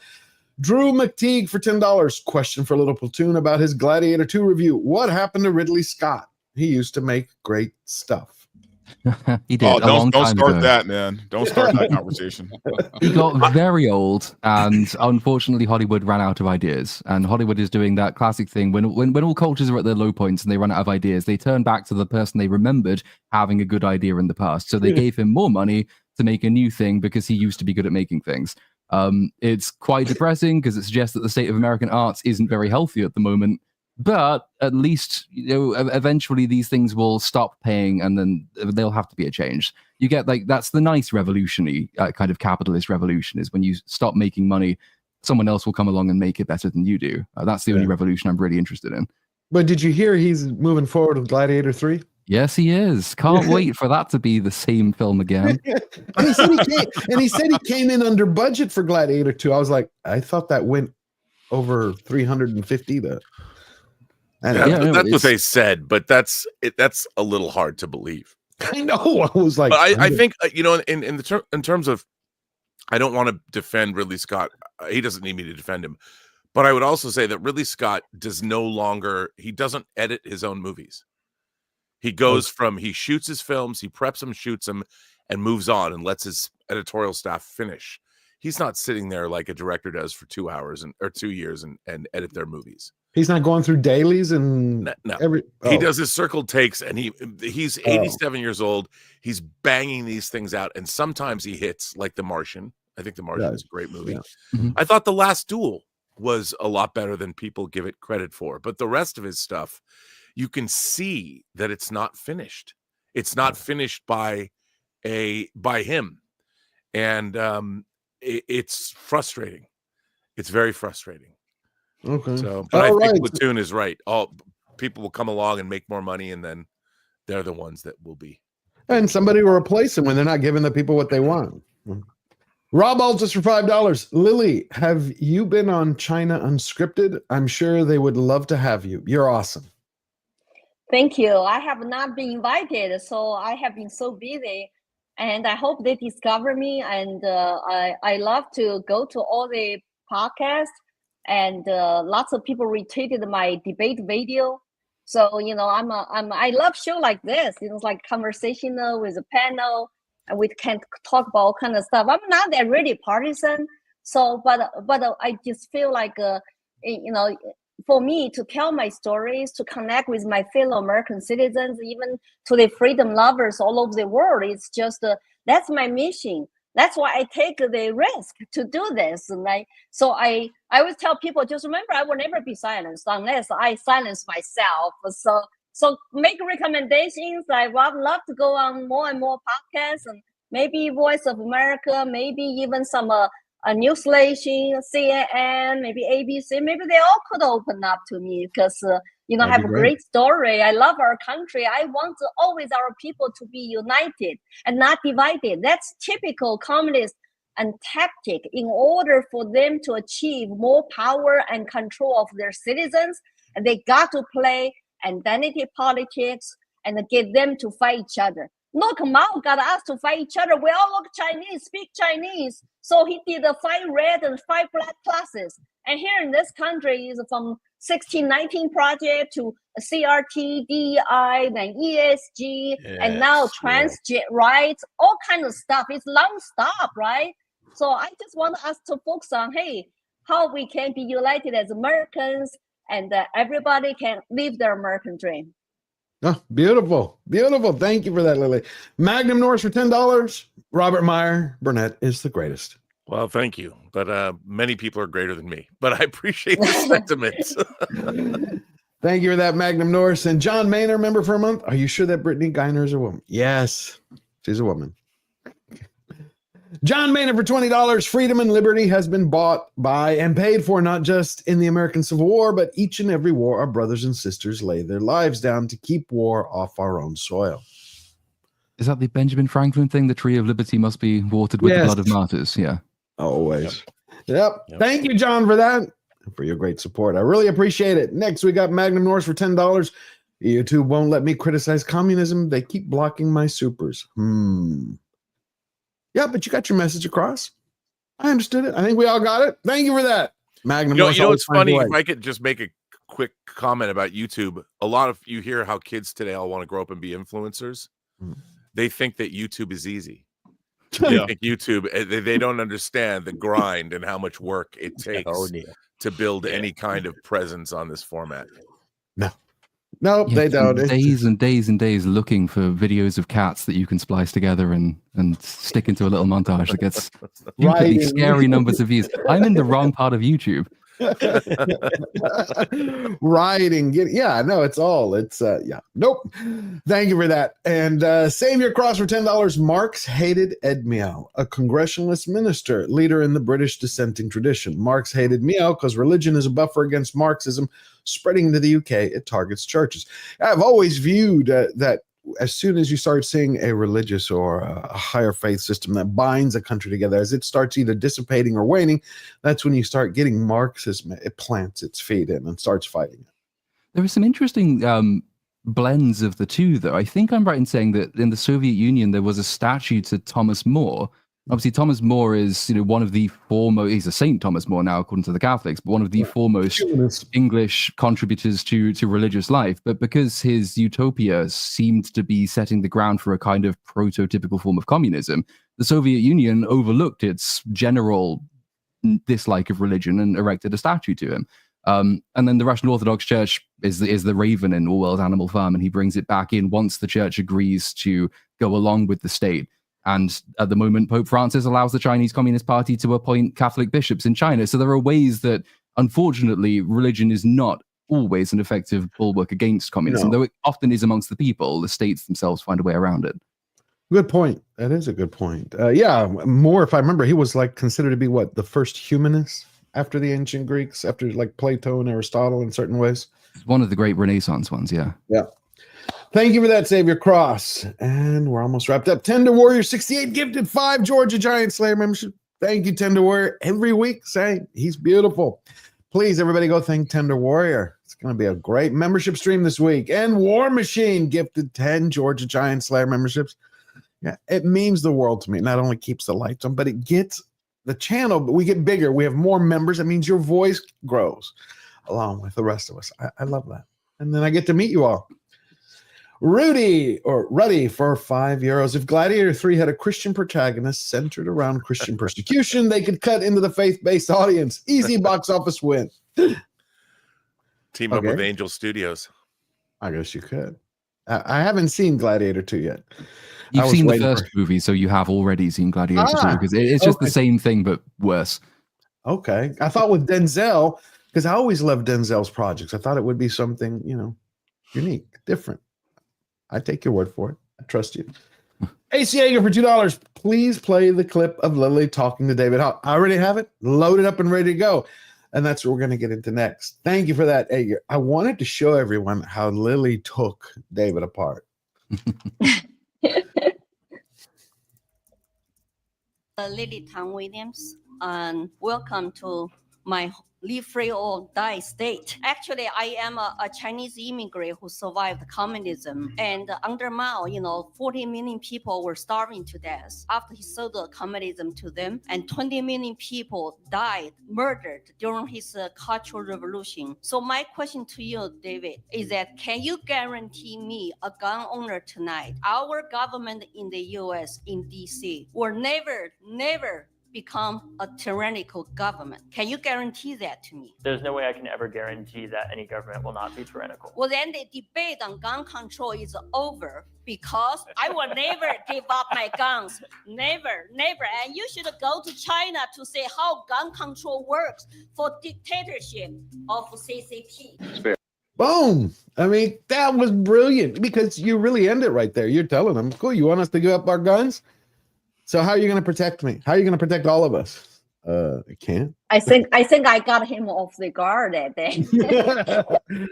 And it was Dartmouth College too. Just in April, a few months ago, Dartmouth College. That was my first video, went viral and got me lots of followers on X. before this second one, went viral later. So that, as I said, that if I told him I was running for Congress, I don't know, he might not give me an honest answer. You have to give David credit. He showed up to debate and he gave me his honest answer. I didn't tell him, I shook his hands, I thanked him for coming, and I didn't remind him, David, you're young, you should Google mouse red guards. I don't want you to become one of them. I don't know if he will listen to me or not. Right. The thing I've noticed about most people who are, I will say, ideologically radicalized, I mean, they don't allow any opinions outside of what their viewpoint is that for most of the conversations you have with them, they act like they don't know things. Even when you tell them, like, look, here's history. Oh no, I didn't see that. I didn't read it. They put their head in the sand because then they're confronted with reality. Then they're going to have to reflect on their belief system. But there's a question I had. I was curious, how do you, during Mao's Cultural Revolution, were there crimes as you're seeing now? Mel Gibson the other day, he spoke about, child trafficking. He's constantly speaking about it, about so many children who are trafficked, for many kidnapped, used, abused. Was that, would you say, prevalent on the rise during the Cultural Revolution, or did that not exist, that level of crime? Well, as I said, we had 8 families living in a community row housing. 2 neighbors disappeared. I just know that the people disappearing is very common, even today in China. And the woman and the kid, they disappear. And the trafficking, now can be big, profitable business for some people. Have you heard about even organ harvesting? So you have people in black prisoners, political prisoners, and also their organs are up for grab. And they will say, hey, you come to China, you can get a liver transplant, heart transplant for, let's say, $200,000 or whatever. They said, how fast can you get it? They said, fresh. I mean, 3 weeks, 1 month. Chinese people even don't believe donation, donate their organs to, because they want to be buried and go, as a whole. But where did they get all those organs? And United Nations supposed to investigate this. Falun Gong practitioners were banned to practice in China, but there were like about 1 million people got arrested and disappeared. And they're very healthy human beings. They're in dark prisoners. How many of them are, they're like whistleblowers, talk about even Chinese military hospitals today use them for organ harvesting and to make a huge amount of profit. There's some Western countries now banned their medical tourism to China because they worry about, hey, the organ you get from China right now is actually from a living human being. And so this is something that the Falun Gong practitioners in the US, they have a gathering every year, and they have lots of citizen journalists to talk about this. And I think that more and more Western countries are banning medical tourism and also call out. Of course, CCP denies it. But you know why they have to keep going to do this? Here's a little secret. If you are a Communist Party leader, if you get sick because one part of your organs not doing well, is failing, you cannot get a promotion. So you have to go get a new organ in order to be healthy again and work for another additional years. That's what I was told by some people do research. So they will deny it, but they are still doing it in secret. But the world needs to investigate and needs to call them out. There are human rights abuses in China from Tibet to Uyghurs and to the Falun Gong practitioners. And I talk about they just declared Christianity is a threat doing great harm to China. Who say that? Because government say so. Because they are worried about more Christians in China today than Communist Party members. So they say them now as a new threat and to the regime.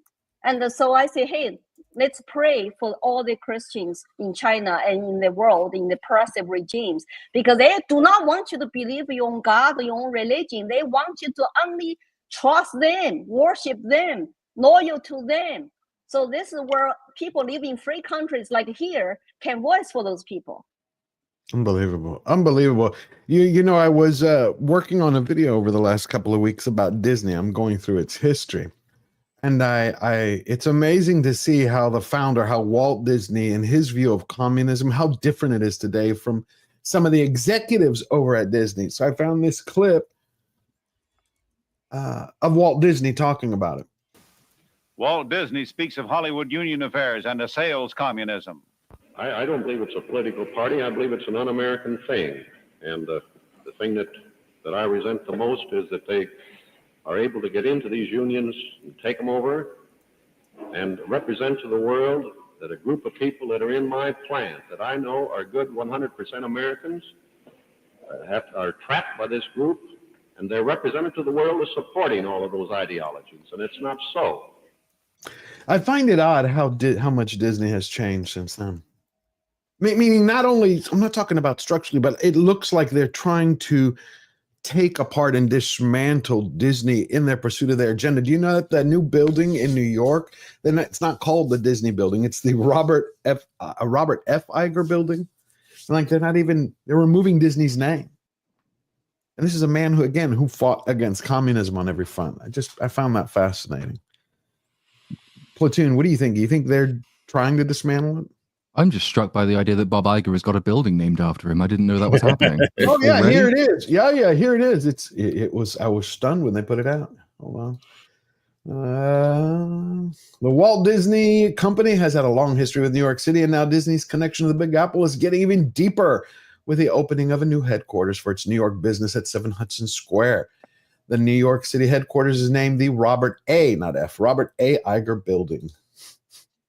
Wow. It just shows you how our values have changed. You know, Disney was about family, family content, family movies, entertainment for children, something that every generation can sit down and watch together. Grandmother, mother, father, brother, the whole 9 yards. And now, Disney has just completely changed. Their ideology is just off the rails. It is. It's crazy. When we first started the stream, we were reading through Lily's highlight posts on X. I wanted to pick that back up now that everybody is here, because it was fascinating. She was showing the features and tactics that were used in Mao's Cultural Revolution. We had gotten to number 5, toppling down statues, putting big posters and spray paintings on the walls, riots, looting, violence, law enforcement told to stand down. Then we went to number 6, change school or street names, change words and definitions, censor words, burn relics, temples and churches, demonize all the religions as cults, promote communism as the sole ideology, Mao as a godlike leader. You think Xi Jinping is going for that, Lily? Like he wants to be the next godlike figure? He wants to, because all the Communist Party members now are supposed to study his Xi Jinping's new thought. We used to call Mao Zedong thought. Now they have a new name called the Xi Jinping thought in college campuses. Also, he has a new app. So if you want to get a promotion, if you want to pass a test, you're going to study his new red app on your phone. Then you pass tests, you answer questions. So it's a cult personality worship. So he can control the narrative, the culture, the political system, and the superpower. And people kind of like, hey, we're in modern age now. We're not like in the 70s anymore. It's like people don't buy it. But, when you have one party dictatorship, what can you do? Even though there are lots of CCP party members, lots of people join the party because they want to get a good jobs, benefits, get promotions. They don't mean really they're hardcore communists. They're for self-interest to join the party, since that's the only party that can get you good benefits and good jobs and careers. But there are some hardcore who want to go back to Mao's times. Even regular people, like senior citizens, sometimes they don't get it. When you do not know the truth, like for example, my parents came to this country after I petitioned for them, and they did not know that the so-called 3 years natural disasters and starved like millions of people to death. They did not know it was caused by Mao's central planning economical policies, that the people were, starving to death, called the Great Famine in the 50s or late 50s. They did not know. They were just totally shocked. That means they do not know the truth their whole life, including all the lots of people inside of China. I still have friends in China. Sometimes they criticize me by being a like an outspoken truth teller in the U.S. Oh, our life in Mao's China was not that too bad. Do they know the truth? Do they know what's going on inside of China? It just don't underestimate the power of the massive, indoctrination and the propaganda and the brainwash, because it takes you a lifetime to recover from it. But in the United States, if people were properly educated, they also can rely on themselves to do their own research. You don't have to rely on schools, your teachers, your professors. Remember that there's a research. 90% of the professors in our colleges are Democrats. So where's the diversity? Where's the diverse ideas and thoughts, ideologies? Wonder why our college students go to college day one, look like a young man, innocent, bye, mom, dad. And when they graduate, they look like little Karl Marx. Well, isn't that California? That's California, Verbal, right? That's California. Oh, in a nutshell, man. I mean, Lily hit on something earlier, and it's something that well, not so much anymore, but I used to talk about all the time where, I never understood why in schools they never taught things that we really need to know. How come we never learned how to balance a checkbook in high school? How come we never learned how to pay bills? How come we never learned how to do our taxes in high school, right? Like, how come they aren't teaching us the things we need to learn? I mean, that we need to learn to live day by day in this country, right? Instead, we're taking goofy things like, and when I say goofy, I mean, like, yeah, art is important, but art is not an everyday thing. You get what I'm saying?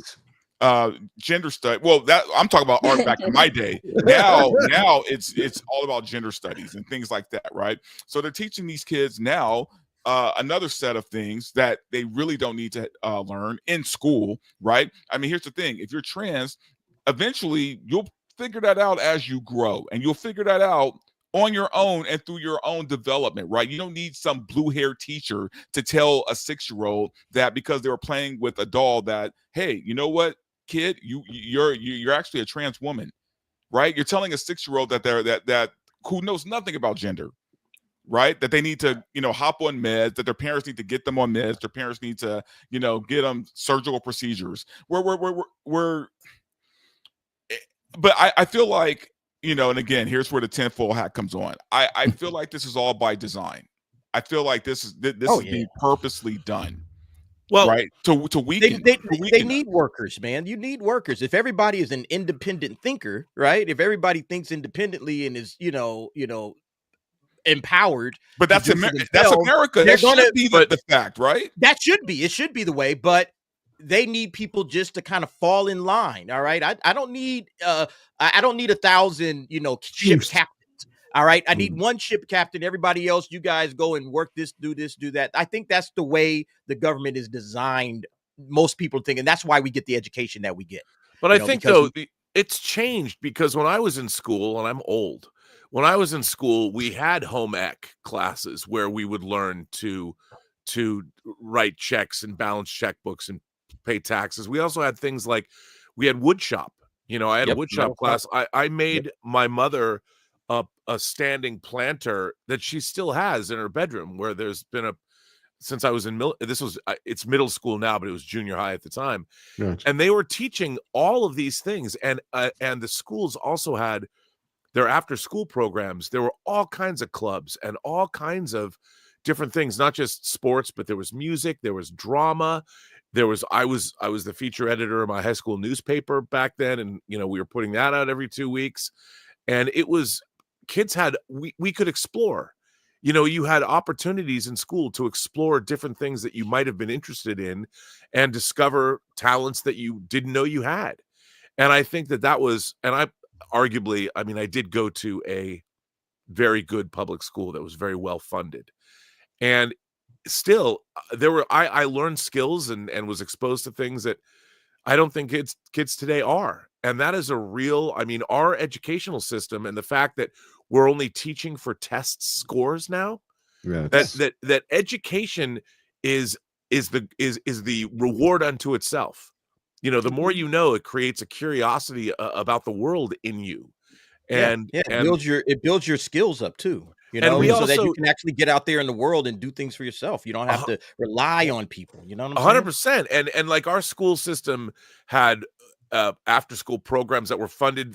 Look, I lived in Seattle, so we had skiing, and a third of our school would go skiing on the weekends. And the school system had a bus program. You had to pay for it, but they would bus half the school up to the mountains to go skiing, and you could take lessons and you could do as an activity. And what was so great about that was it seems like it's a luxury thing, and I guess it is now, but you had all 400 kids going, and we all sat on the bus together, and you could talk, and you're outside of the school milieu, and you'd go learn something, and it was fun. I mean, and that's how I started to be politically active as a mother of 3 young children. Under Obama, it was a Common Core. The federal government used the taxpayers' money to lure state to sign up with the Common Core, which is a centralized education, testing, curriculum, and the data collection. And I come out totally against it. And I put all my kids into charter school after that. And got involved myself, So that's good thing now. I hope 2025, we can dramatically reduce the federal government power and shut down, if we could, the Department of Education. And of course, there are some basic functions that still need to be maintained, maybe give to other agencies, but then give the educational authority back to the state, and they can develop their own curriculum and fit them. There are lots of classic curriculums homeschoolers use. They're terrific. Have you ever talked to homeschoolers? Super smart, 2 years of advance, and get everything done in 2 hours. Go do outdoor stuff and go to do sports, and they're happy kids and very smart. Yeah. So we don't need the central government to come in to say, hey, we get rid of home economics. We get rid of this. Let's push other agenda. Then you get a federal dollar. So they exist to control the education by saying, I gave you dollars, but if you take my federal dollars, you're going to comply with what I want. As always say, strings attached to that federal dollars. It's the thing I've always been afraid of is about, having federal funded daycare. I would rather that money, if they're going to do it, go to taxpayers themselves. I don't want it to go to facilities which are sponsored by the federal government, because then we end up with the same thing in a way that Mao had. Like, what were you telling me the other day, Lily? We're talking, you're saying the children, a mother could not take off when she gave birth. She had to go to work 6 days a week, and your child went into like a state daycare, correct? Yes, that was all government controls, and say the same. So Mao butter up women to say, women are great, you hold half the sky, but at the same time, take away women's choices to be mothers and at home, take care of infant children. So all your infant children have to go to government daycares and by the factories. Mothers, women must work. Everybody is guaranteed a job. That's what Bernie Sanders said. Everybody's guaranteed a job, but you don't have a choice if you're gonna go work 6 days a week or not. You must to, otherwise you lose your food rationing coupons. That means you starve. That's how they control you. They control you, your kids, your food, your health care. So you are just like a little slave. And when you are totally like have no personal choice at all. But the people don't know that unless you really know the history or lived it. It's like that was horrible without any kind of personal choices.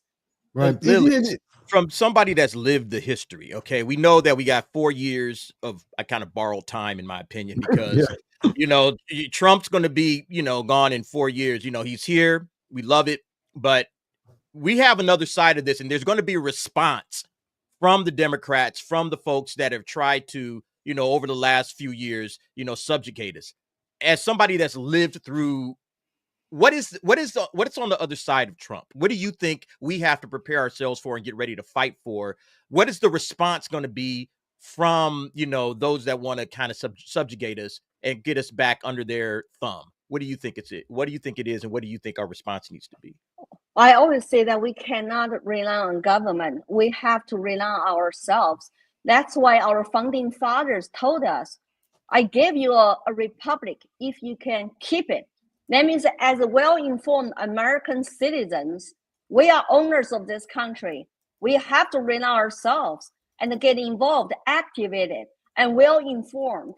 And Trump is gone after 4 years, and you newly elected U.S. congressman, woman, and the senators will be gone. Election happens, comes and goes. And do you think that you can just rely on them to do good things, or you have to hold their feet to the fire? And if they promise you something, they have to make that happen. Otherwise, they're gonna just be there, raise money for next elections. This happens all the time. I went to DC many times. Every 2 years, U.S. Congress have to run for re-elections. Every 6 years, U.S. senators have to run for elections. And what are they gonna do? They don't have a term limit right now for Congress, and the president is done after 2 terms. But you cannot give up your life, your business, just to some politicians. We have to be in charge. I learned how to be active American citizens because I did not have that freedom. I did not want some human being to speak for me. I have to be in charge of my own life, my own family and business, my own destiny. By doing that, you require you work hard and make politics your priority. You don't have to run for office, but know what's going on in your country, in your local government, in your schools, and in your churches. Do somehow, some way, and to get it activated. Of course, voting is not just enough. You cannot just vote every 2 years or every year in our local town. No, you have to be educated, informed, do your own research, and put that as your priority. If you value freedom, then nothing is more important than your freedom. Then you have no choice but to become very well-informed, activated citizens and find the cause you're willing to fight for. Absolutely. Absolutely. It's funny. So many people who come to America, it reminds me of when I go to Greece, because my family is originally from Greece, Lily. And they have a saying in Greece, which is that the Greeks who live outside of Greece, they become Americans or French or British or German, whatever. They have a deeper love of Greece than the Greeks who live there. It's odd. I noticed that a lot of people, and I've just always wondered, it's like you have a lot of people who become American citizens, whether from China or India, anywhere, and they have, it seems many times, a deeper love, more willing to fight for it. I've always wondered why that is. Just curious. Because you were deprived of that privilege, right, that freedom, so you appreciate more, and you recognize the similarities, and you feel threatened. So there's I'm very, very blessed and lucky to have the privilege to become an American citizen and give up my Chinese citizenship. But still, it takes courage, it takes hard work, it takes a sacrifice, and to come out, to become a public figure, to speak the truth, and to get involved. It requires time, efforts. Not saying I cannot take my freedom in this country for granted. That's why I have been doing this for 10 years. I just got discovered, that's all, because of 1 viral or 2 viral videos. Well, thank God you got discovered. But Little Platoon, aren't we starting to see this? I mean, I keep keeping tabs on the UK. I have relatives there, and also so many friends like you. I see it's getting worse every day. I keep reading people getting arrested for a minor thing. A lady, there was a video that had gone viral where she was told to move away. She was reciting a prayer in front of a church. Somebody else was literally silent in front of another building. I mean, do you see it slipping down this kind of like Marxist slope, or is it already gone? It's slightly hard to answer. The perennial frustration with this country is that like English people had to leave England to found America for a reason, right? Which is that actually it doesn't really live within the waters of England to cling to the kind of liberty that you guys so admirably do. We are way more comfortable, I think, just accepting a kind of middle ground social democracy type situation, which almost always does inevitably lead to government overreach and things get worse and taxes go up. And then you'll have a brief reversion when people say, you know what, this is really shit. So we're going to take a brief 5 to 10 year hiatus while we'll vote in somebody like Thatcher, who will lower taxes for the first time in 20 years. And then we'll be very happy with that. But then over time, the natural inclination in this country is very much, well, if the government says it will do it, it probably will. And it's easier that relying on the government than relying on yourself. So we'll just accept a bit more of it. And it's just a constant story of overreach, mild regression, overreach, mild regression. The constant trend of direction is worse and worse and worse, which is why we currently live under the most incompetent government, which is also the most powerful government we've probably ever had. There's never been a regulatory book bigger. There's never been taxes higher in peacetime. It does more and more and more, worse and worse and worse. And still, to this day, you will find a large part of the population which says, well, if only we spent more money on the NHS, it would be fixed. If only we spent more money on the police, they would do their job better. Even though we're spending more than we ever have, and it's never been cut, and it's always had above inflation pay rises, all the rest of that stuff. The only way to really redress it is that you just allow the government to be so incompetent that people get pissed off, and then you hope that the people vote in a quick corrective. But there's nothing in the culture, I don't think, in England anymore which will make that permanent, which is depressing and kind of why I want to leave. Is it not as bad? England sounds like California, man. It does, but I'm curious. I'm curious because there's somebody saying in the comment, because I always love looking at the chat. They're saying it's not as bad. It's actually getting better in England. It's just right-wing newspapers. I would be interested to see by what metric they have decided it's getting better, given the economy is going down and the police are more incompetent and yet arresting people for worse things. At the moment, there's one of the examples of an interesting corrective, which does tend to happen. When your institutions fail you, people naturally will turn to private markets to get the job done. Black markets flourish when the state bans things for the same reason. So at the moment, we have a flourishing private security industry because the police will not actually go and patrol streets to arrest petty criminals. In London, the Metropolitan Police, which governs London, did not solve a single crime in something like half of the boroughs of London, despite crime being on the increase, because all they're doing is sitting behind desks. If you have to leave the office as a police person, you have to fill in forms before you leave. There are so many problems you have to address because the bureaucracy has become engorged by itself. And so people are basically saying to ex-policemen and private security people, hey, we'll pay you £100, £200 a month per household to just patrol our streets and do the job the police used to do. So we have minor little corrections, but they are very piecemeal. And of course, it means that people who can afford that protection get it, and people who can't don't get it. And then the social contract collapses and people start losing touch with their own sense of what the nation is. So the solution is actually to have a cogent if not right-wing, then at least anti-statist political party to emerge in the United Kingdom, much as the solution in the United States is anything that isn't the Democrats, basically. And that might then, make some kind of meaningful change when people see that they are richer after 5 years of low taxes than 5 years of high taxes, when they see that they're better taken care of under a health insurance scheme than they are under the NHS. But until you get a party which is not scared to offer those things, you won't get those things. And at the moment, most political parties are just too scared to actually be as radical as they need to be. I never thought when you see people getting arrested for posts, I never thought that would happen in England. I know that's what Orwell was predicting, a whole ministry of truth, but I'm like, the Magna Carta, the country of the Magna Carta, the root of liberty where we all kind of sprung from in one way or the other. Well, we don't really learn about that. I think the French actually have a mandatory module on the Magna Carta in their education system, and we don't, which is mad. The French know more about English liberty than the English do. The fact that the French know more about any kind of liberty than the English do is kind of offensive, but nevertheless. It's crazy. Like this video was posted today. This one, I haven't watched it. I had been tagged in it.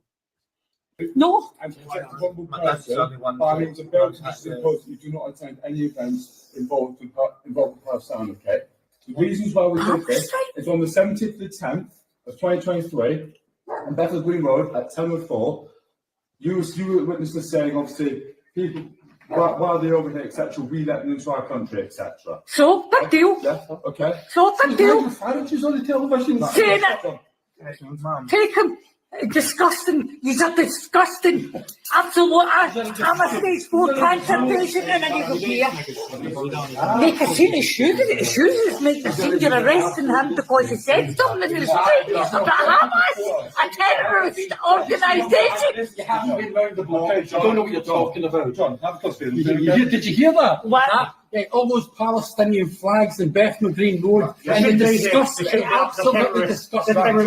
The whole what it's saying is that British man writes on social media that he doesn't want to see a Palestinian flag in his neighborhood, and he gets arrested 4 hours later for saying it. Yeah. Wow. But that goes into the doctrine of public order policing, unfortunately. And it's one of those things, and the reason that you have so much sort of backsliding into illiberalism is that lots of these things can be sold in ways which sound really good. So if you ask people in this country, is it bad that people are racist? And people say yes. And you say, is it bad that people can use hate speech to lie about politics and have bad effects on the country? Obviously, the answer is yes. Should we then have a law in place which stops that happening? And people will say, oh, maybe we should. And then you get it. And of course, you slide into this kind of nonsense tyranny. And they don't see where it's going to lead. They just like, oh, that sounds, I guess not. We've done the same thing here where, I mean, I was, this morning you had Mayorkas talking on, I think it was with Stephanopoulos, and they're talking about the drones, of course, the drones in New Jersey, And the thing that I noticed, it was odd. Well, I have the clip I'll play in a second, is that he says, you know, we have authority that's about, we need more authority because there's just certain things we can't do to take down the drones, to shoot down the drones, to handle the drones. Ever since September 2023, there are now drones in the United States which are allowed to fly at night. So we have all these drones around. And the only message he got across was, we don't know what the hell this is. We don't know what to do about it, but we need more authority so we can do something about the thing we don't know anything about. It's just like, okay. All right. Lily has to go in a few minutes, and I want her, she has something she wants to share with everybody. Well, since this is an almost Christmas time, I wanted to just tell you that my first encounter experience with Santa Claus in China. I was a college student, second year. We had a party in schools, and girls still dress up like a People's Liberation Army outfit. And when government schools used to do entertainment, like and sing songs and dancing, so we always dress up like an official and politically correct costumes. So we're doing some kind of celebration for winter. Now all of a sudden, this I assume it's Chinese guy who dressed up like Santa Claus showed up with play this boombox music, ho ho ho, Merry Christmas, and very warm, friendly, and with some gifts and random pass out and just it's like, who is that? It's like, oh, that's Santa Claus. And give presents. I did not get the one present, but I was just amazed that happy and music and his outfit, his big beard and all that, the whole thing just so heartwarming. And so I was just totally amazed. I had a very warm experience. And then I come to United States, 1988 in the winter. I put on X already, my profile picture. And I had my first Christmas in Austin, Texas. And I met my husband the first day when I come to Texas. His parents invite me to go to their house for first Christmas. I got my first stocking, first Christmas gift, a huge Texas size, like a long G shirt. And we watch we open presents, we listen to Christmas music. Then we watch It's a Wonderful Life, like a all-time classic Christmas movie. I just feel so warm and cozy. And, I always tell people, I just feel so loved and blessed and welcome from Texas, later to, Colorado. Then we went to Hong Kong for 2 years and come back to Colorado. And then from Colorado later to New Hampshire. Everywhere I go, I just feel like people are so welcoming, and the American people are the most wonderful people. I learned about Christmas, a little bit about Jesus Christ, his birthday, and the spirit of giving. So I just want to tell everybody that Merry Christmas and have a great New Year, and God bless America.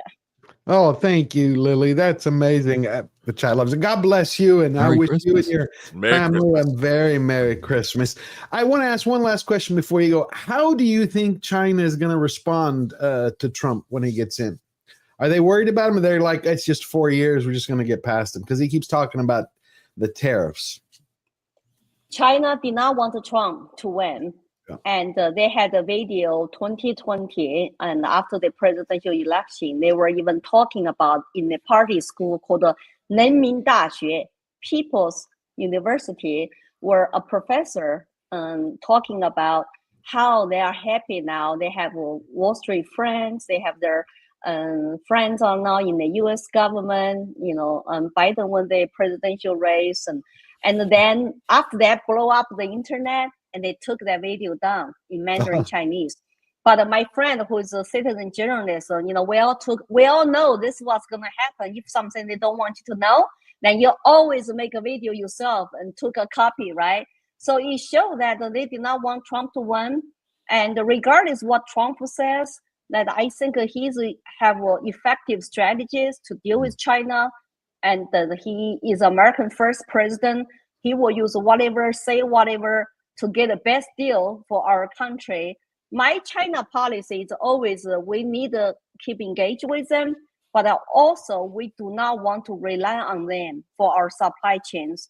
If they want to take over as number one world dominant power, and they might potentially invade Taiwan, then we're going to impose sanctions on them, economical sanctions, then how are you going to rely on them for your supplies?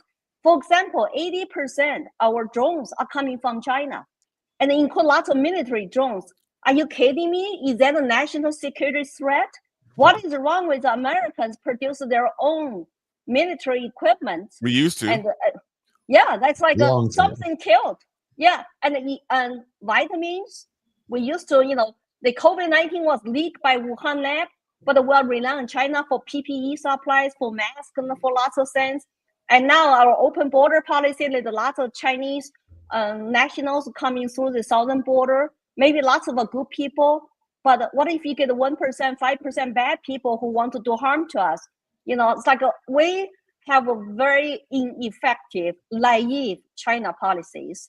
So we need to help. I offer my service to our country to help to shape up our China policy. And at least that I'm bilingual, bicultural. And since I cannot go to China, hey, maybe I can be China advisor to Trump and go to China. Hope so. What are they going to do about me? Hey, I hope so. I see everywhere. I see everywhere online. Many people, they're trying to push the Trump administration to bring you on. And I hope that happens. And I hope you'll come back here, Lily. I think you're amazing. I love your story. I think it's brilliant. Well, thank you for having me, and all the audience are watching there. Have a great Merry Christmas and Happy New Year. Happy and God bless you, and Merry Christmas to you and yours. Thank you, Lily. Yeah. Thank you, Lily. Bye. Sorry, I have to go. Bye. No, I completely understand. Thank you. So Great to much. meet you. Wow, what an amazing story she has. Surviving that was wild, culture. man. Yeah, it is. But the wild thing to me is when you look through the highlights of what she survived, like she was talking to me, hopefully we're gonna have her back. She was saying how Mao was promoting a genderless society. Like he was saying, like women had to have their hair cuts and wear the same thing as men. There couldn't be any distinguishing characteristics between them. It was just interesting. Like, because they said you are not you, you're part of the collective state, Yeah, it's fascinating. It is it's antithetical to humanity. Human beings are not like that. When you start having children, you want the best things for your children. It doesn't. Communism or collectivism cannot work. I mean, you can have socialist aspects of your democratic, work constitutional republic, and you can certainly have socialistic elements of that, but communism, collectivism will never ever work because it's antithetical to who we are. And one thing I can say about this too, man, is like, as bleak as a lot of this sounds, because it does sound bleak, you got to give us credit, man. We saw and I say that because we saw where things were going. We saw where this was all headed, and America stood up. We stood up, man. Trump won by a lot. You know what I mean? If you look at that map, it was mostly red, which meant most people kind of had enough of this shit. Yeah, I don't view it as bleak. I think what you just said is right. I think we saw where it was going and we wanted to change. I think a lot of people just want to be able, not only they want an economy better, Dante, I didn't mean to interrupt you, but they want to be able to talk together. Look at us all. We don't all agree on everything. We come from different backgrounds, have different opinions. If we disagree, we don't hate each other. Go, you're the enemy. No, we need to get back to that America. No, because this goes beyond the economy, man. I mean, we were talking about. The stuff she was talking about. We could end up there if we're not careful. Like we really could. Yeah, absolutely. Before you know it, right? Like it's kind of like you throw you put a frog in boiling water and just slowly heat it up. That's where we were kind of headed, man. And we caught it. We saw it. We did something about it, right? But the thing is, now we got to keep doing something about it because, like I said before, I'm not letting Trump off the hook for anything, man. Oh, I no. voted for him, but I expect things from him, right? You're gonna hold his feet to the fire. Yeah, Yeah. and if I don't see that, then yeah, guess what, man? I'm gonna talk my shit about him because it's like, dude, you said you were gonna do this, so do it. Now, obviously, it's not all up to him, right? It's up to everyone else, Congress, yeah. but we can't ever let things kind of go back to the way they were, even like say 2 years ago. Okay, But so like, No.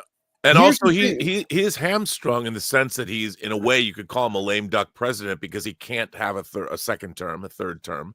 Right. So everything that he's going to be doing at the same time, and look, I'll be honest, I've said this, I'm a registered Democrat. Yeah, we know that. Right? No, I'm a yeah. Democrat my whole life. But the thing is that it's the Democrats that have been coming after me, and since I've gone on social media for the last 9 years, I've seen this kind of thing happen, which is crazy to me. But I also I put a lot of that into our educational system. I mean, I would like to, our national defense we should be couching the entire history or future of America with a healthy, in terms of our food supply, and educated population. Absolutely. And we have to concentrate on those things. Our educational system, we are falling behind other countries on almost every level. Absolutely, And- we are. especially in math. I'm talking about in education. Yes, And- I agree. I wanted to know yeah. how has it changed since the election for you in California? Like, are the conversations changing, Robert? They've become. I see a lot more people. I'll be honest. I see a lot more people with Trump hats on now.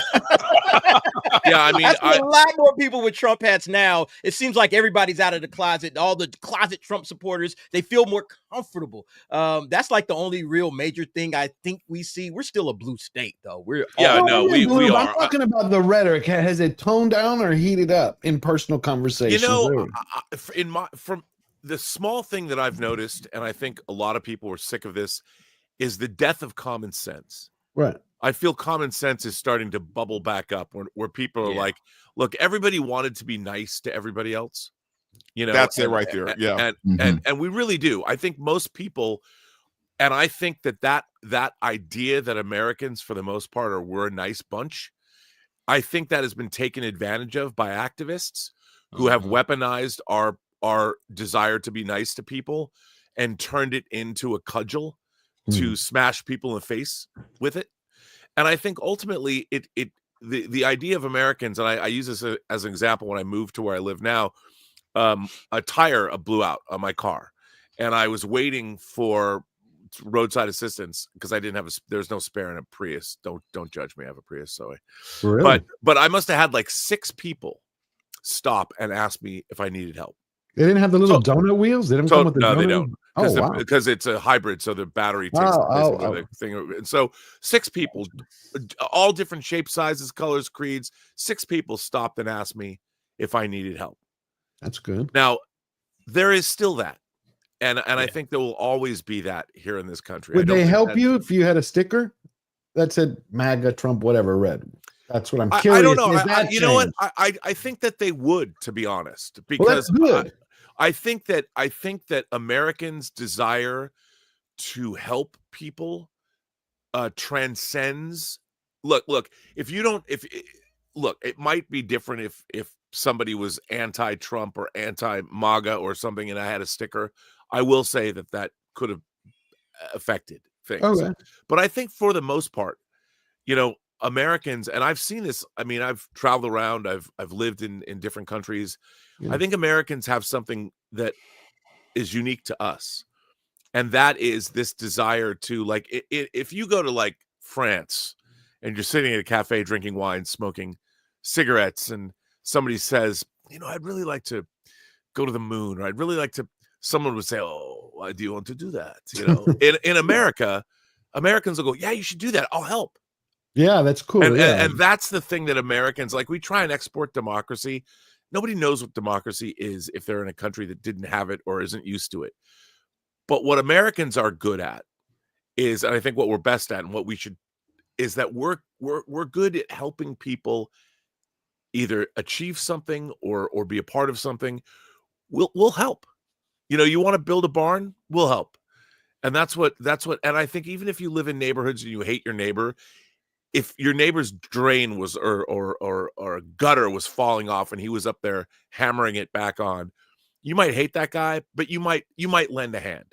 You might say, oh, let me help you. So let me ask you a question. With things getting better, will movies finally get better?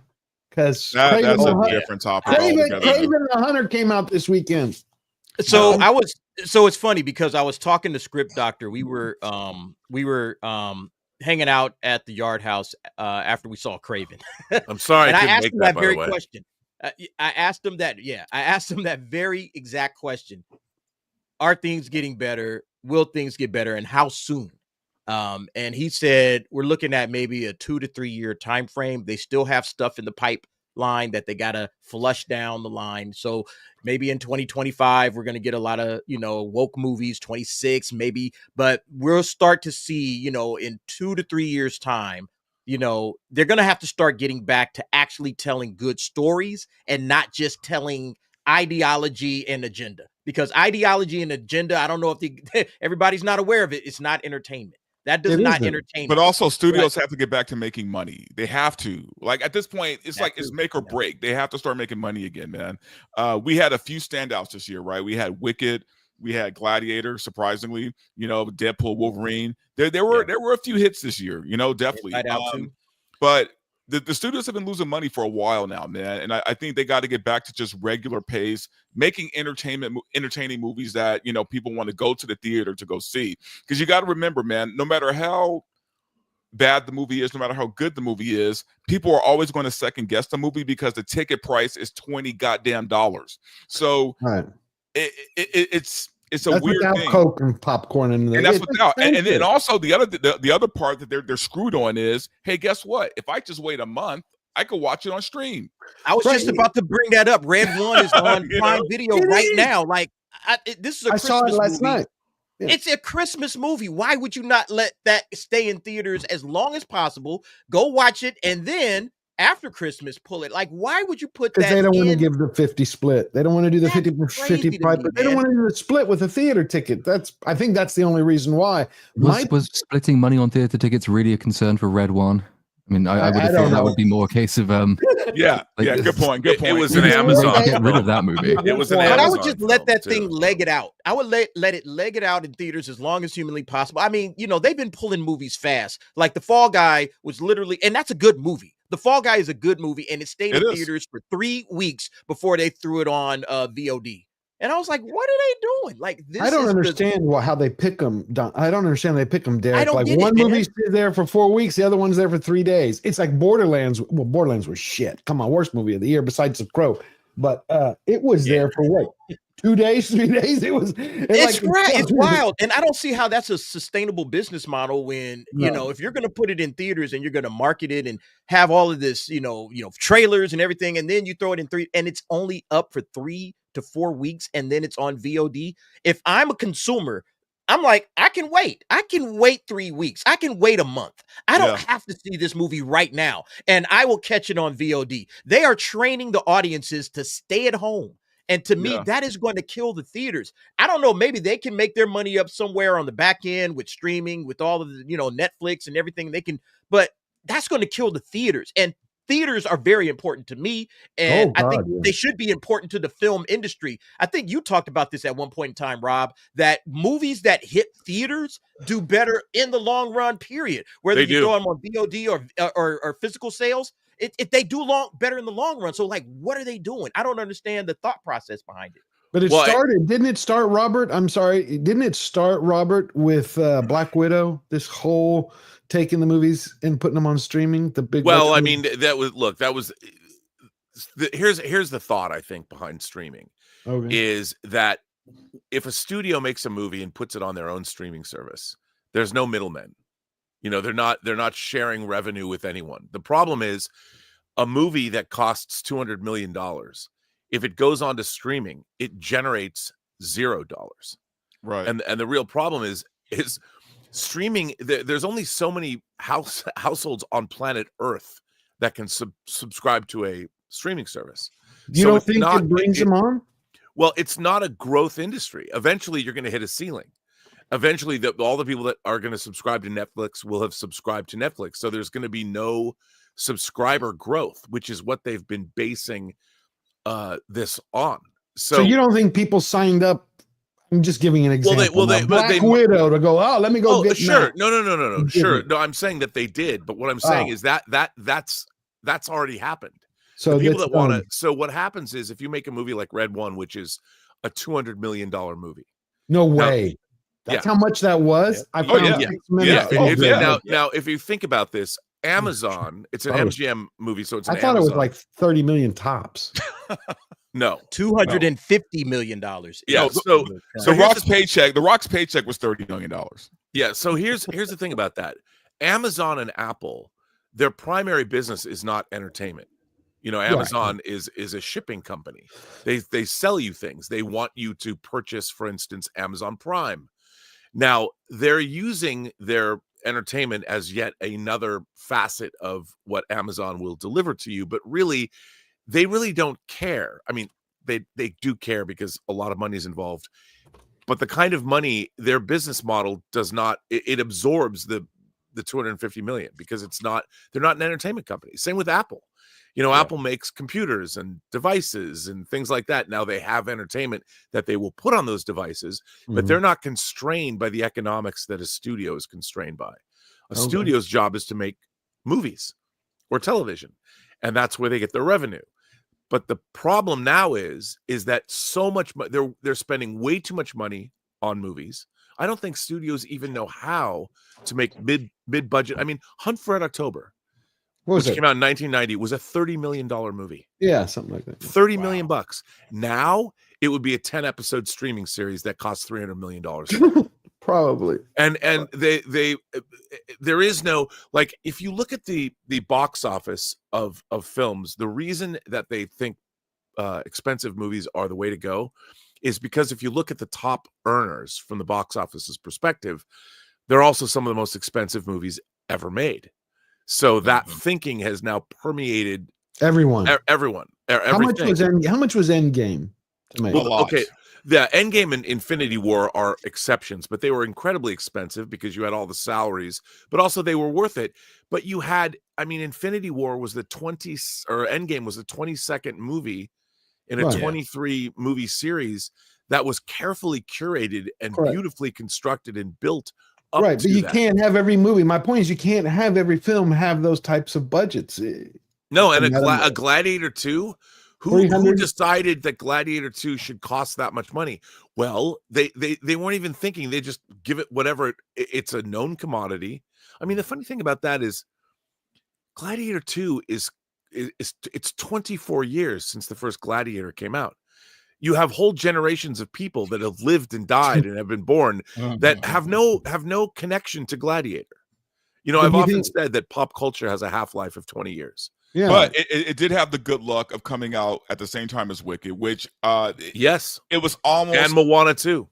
It was almost like a Barbenheimer thing where, you know, it's like, hey, if the ladies are going to go watch Wicked, there's something for the guys to go watch, right? Guys could drop their wives off to go Wicked, and they can go watch Gladiator, and everyone's happy, right? So, but still, if Gladiator 2 costs half of what it costs, they would be happier.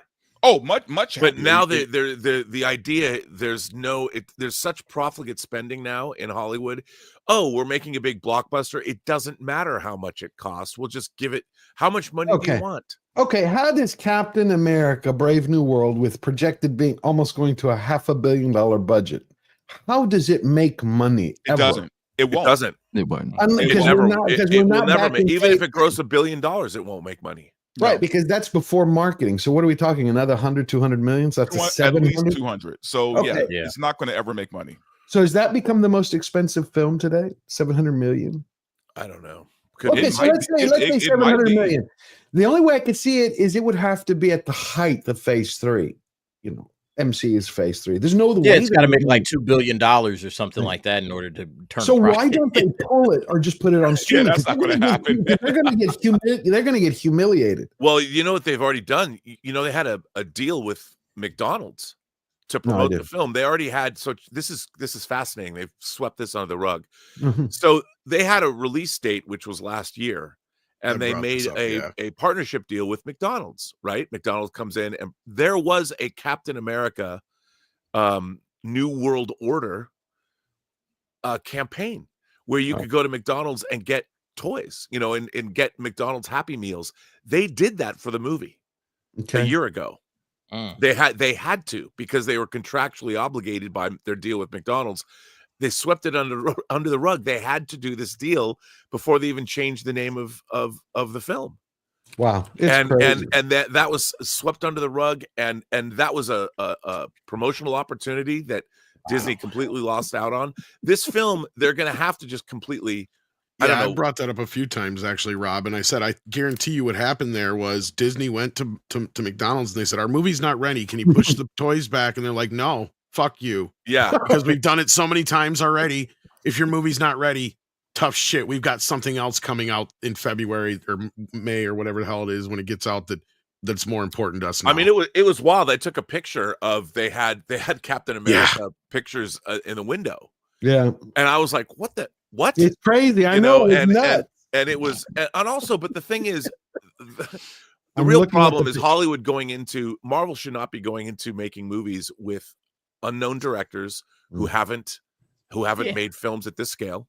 That's what I don't understand, man. They're taking these unknowns and giving them what, $300-400 million budgets. What are you doing, dude? But is the idea behind that that an actual director that has like a Sam Raimi who did Doctor Strange? No, we're not talking about Raimi though, man. We're talking about. But no. My question is, like, a director like Sam Raimi isn't just going to allow Marvel to do whatever it is that they want to do. Well, like, because Kevin Feige, we heard that. From Victoria Alonso, that we direct the movies, the producers direct the movies. It's not the directors, so they need somebody that they can control. That's always been my thought process behind why they pick like somebody like Nia DaCosta, who's got like 2 films under her belt, to go make the $300 million the Marvels. Like, why would you pick her for that? Oh, it's because we can control Nia DaCosta. But if we had somebody like a Sam Raimi in there, now we can't control them. Did have They're going to have. But that's something that. But they did get Raimi. But they did get Raimi, correct? Right, and they allowed him, but everybody else is what I'm saying. But Marvel used to partner up. They look, if you're a James Gunn, right, and and Kevin Feige was really good at this. He'd find directors like James Gunn who made a Slither, who made Super, these 2 $3 million films. He had written studio pictures for 20 years. Started out at Trauma. When he goes to James Gunn, he's like, look, we need what you bring as a writer director. You're an auteur, but you're partnering up with the studio, and they would make them together. And so look, the Guardians of the Galaxy movies are definitively James Gunn films, just like the 2 Avengers movies, the first 2 are definitively Joss Whedon movies, you know, and when Favreau directed Iron Man, the studio hadn't established itself yet, but it was definitely a partnership. And it's the best kind of studio filmmaking when there's synergy between the studio and their filmmakers, because it's a product to be sold. It's not art. It's a commercial product, and somewhere they've lost their way. I think that's the real problem with Marvel, is they lost their way, and I don't know how that happened. But having Nia DaCosta directing the Marvels, first of all, why they made the Marvels a $1 billion film in Captain Marvel, $1 billion, and then they decided to make it a team-up movie with 2 TV characters. No idea. In what reality would anybody do something like that? Because it makes absolutely no sense at all. They did the same thing with Multiverse of Madness, right? And that's why this movie fails, because if you didn't watch WandaVision, you would have no idea what was going on in Multiverse of Madness. You have no idea why Wanda is all of a sudden the bad guy. When last we left her in the movies, she was in Endgame fighting Thanos. Now all of a sudden she's this wicked witch. Although that movie did make a lot of money, but you're right. What you're doing is you've underserved in phase 5. I guess we're in now. Are they still doing phases? I don't know. I thought we were phase 6. None of it has worked. Shang-Chi disappeared. The Eternals, everything. I mean, none of that. It was like all of a sudden they threw caution to the wind, after Did they they had throw this carefully and what they did didn't they what, throw what they caution didn't to the wind, or did they go DEI and all quota queen? I mean, Well, no, well, they did that too. But what they didn't understand about the Eternals was they tried to pull a Guardians, right? They tried to pull this obscure team that only us nerds know about. Right. They tried to pull the obscure team and make it work. The problem is James Gunn made the Guardians work. Right. You know, I don't think no one else could have made the Guardians. I think I thought it was Feige in the beginning until I realized it was Gunn is the reason why we got the Guardians of the Galaxy. You can't take us. But remember, it was Feige that tapped James Gunn to make Guardians. Right, but I didn't know. I thought it was Feige who laid out the whole Infinity War story, but I found out later it was Gunn. Is Chloe Zhao James Gunn? Like, does she have that level? She's a No, and that's what I'm trying to talk about. It's like you're taking a super unknown team, a super unknown comic, and you're throwing all these stars at it, but all this money at it at the same time. That movie wouldn't work without the right director. It wouldn't, and I can't even think of a good director who can make the Eternals work, to be honest with you. But James Gunn. No, it's a shitty movie. Yeah, rewrite the whole thing. Yeah, dude, the Eternals is a pretty dense. Figured out the formula. I think James Gunn could have figured it out. But you hand that to Chloe Zhao, and that's fine. But that's where the DEI stuff comes in, because they gave it to Chloe Zhao. Why? She won an Academy Award, but how well versed is she in the comic book genre? She makes to be able to pull that off? documentaries. Yeah, She's not. That's the thing. Gunn is a comic book fan, so like you can trust him to do these things, man. Well, that's what I think. That's where I think that these directives came. Same with Lucasfilm. They come from higher up. The people who are higher up from Kevin Feige is Disney proper. Right. And Disney proper wanted to exert some kind of control, and they were demanding of this. This was these things came from higher up, because big guys. And the same thing that also happened was the rise of Disney Plus. Suddenly Marvel was making 2 or 3 and then 4 movies a year, carefully curated, carefully planned, really thought out. Now suddenly they were tasked with making sure Disney Plus worked. So suddenly Lucasfilm and Marvel, I mean, Lucasfilm never worked as well as Marvel under Disney, but they have to suddenly start making 5 TV series a year. Right. So now you literally, their thought process is that, okay, we have a brand. Like if you have Star Wars, from a corporate standpoint, it doesn't matter to them whether Star Wars is good or bad. A corporation can't even decide. They're not storytellers. A corporation doesn't know the difference. If you were to say to somebody at corporate, what is the difference between The Last Jedi and Empire Strikes Back? Most people wouldn't be able to tell you. No. And they're not taking into consideration in their thought process what kind of things they should make and who should be making them. Because they'll look at a spreadsheet and go, oh, this person, Chloe Zhao, she's a really interesting Chinese director. And she, Nomadland, I think actually Eternals was started before Nomadland won Best Picture. But then they started to hire people not necessarily for the right reasons to make their properties. Like they forgot. I'm going to bring this up, but I want to read a few super chats because some people have been waiting. But then they've lost tons. I mean, the Marvel brand, though. Let me just say this, has been so badly damaged. Correct. And so has Star Wars. It's unconscionable from a corporate standpoint what has been done, but the damage that was done can't be seen on a spreadsheet. It can only be seen at the bottom line in terms of money, and they don't know what happened. Well, right. You're going to see, I think we're going to see the level of the result of that damage when Mandalorian and Grogu as a movie comes out. I think how many people are going to see it, because we see it on D+. But, you know, Disney's either able to spin the numbers or hide them. But now that they're shooting so much of their stuff in the UK, we're getting a bigger, we've gotten a bigger preview. I think Little Platoon has talked about it before. We've gotten a better inside look at their financials for how much these series are costing. Captain America, though, is a huge, they're saddled with that coming off of Deadpool and Wolverine. Is a huge, massive problem. I'm going to read these real quick, and then we're going to talk about that because let me get to these real quick.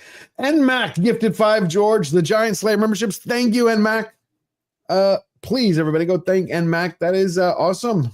And hold on. This is for you and Mac. I didn't want to play the cheers while Lily was here. She wouldn't. I just didn't want to do that. But I'll give you double cheers next time when you're here, Mouse 666. This is for you. Thank you. And then we got Chant of the Muldaya became a YouTube member. Thank you, Chant. Gonna see you at the next member stream. Appreciate it. And Chant of the Moldaya for $2.20. I stand with America. HBU all panel MAGA 2024. All right, thank you very much, Chant the Moldaya. Get your mic and headphones ready for that next membership stream. Darth Plato for $5. Don't listen to your instincts. One grad student said to me, so I said, my instincts are telling me not to listen to you. I like that, Darth Plato. Cool. Wow, Patriot Gestalt for $50. I think that's the first $50 one. I think it is. Enjoyable stream. Really appreciate that. That's a first. I don't think I have a first score track here. If Tom were here, he probably had some real big cheery first music. Let me see. What kind of music do you need?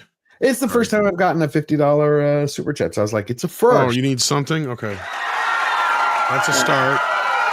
And then we'll do this. Oh, you can't hear it. Thank you so much, Patriot.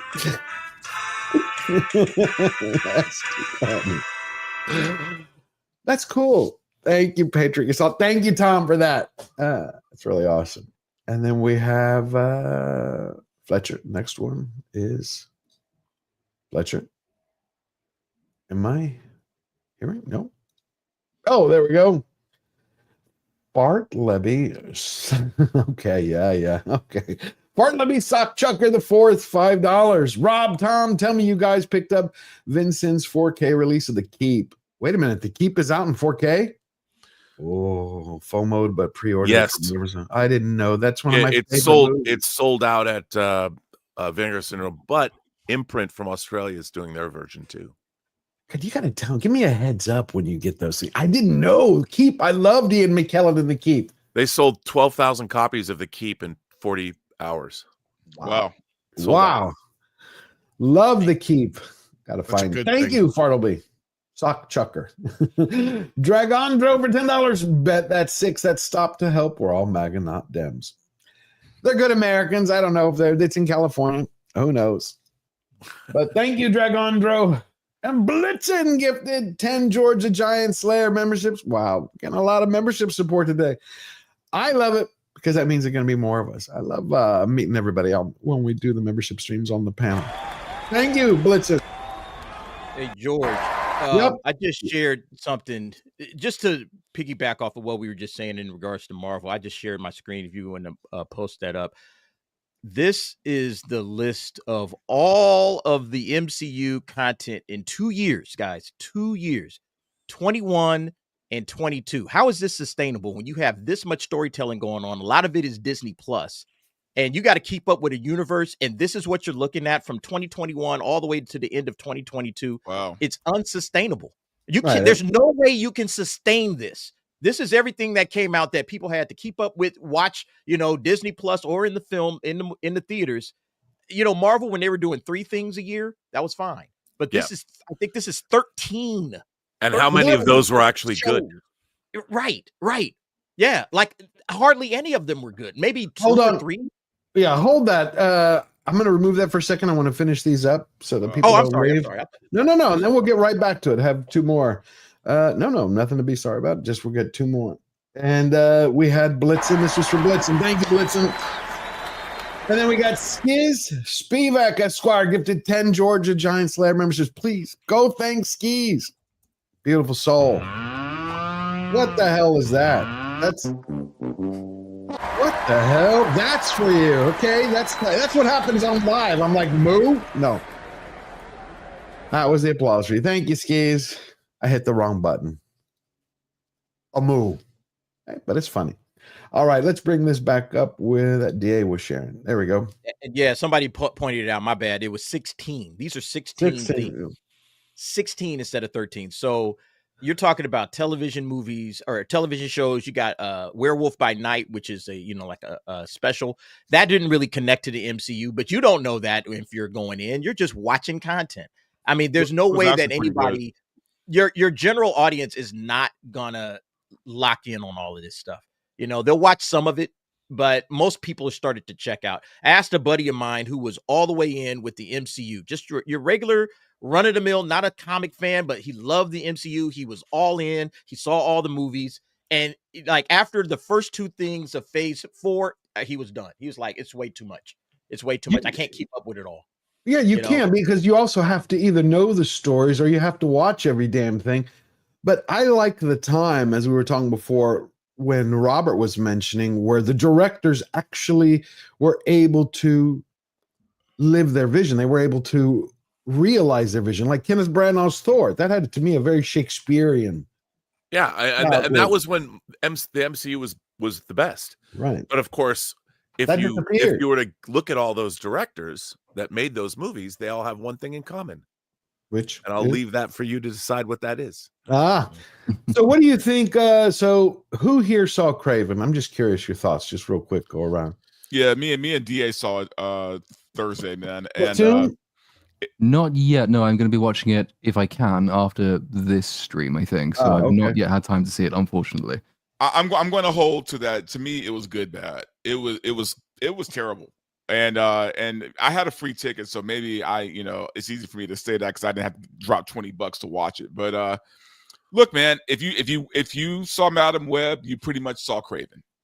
Because except that makes me happy, because Madam Web is still one of my favorite movies of the entire year. It was genuinely a really good time because of how fucking awful it was. I agree. I had a damn good time. I don't understand. They're great because they're bad. They're that kind of bad. I've seen Madam Web. It's so bad. Horrible. It's so bad you stop taking it serious, and then it just becomes a comedy all the way through, man. And I tell you, I laughed, I cried. It was the feel-good movie of the year for me. But for all the wrong reasons. Because how could it make less money in its opening weekend than Madam Web? That I find that's wild. A bar too far. Less. Madam Web. I'll put it this way, George. Madam Web had better editing.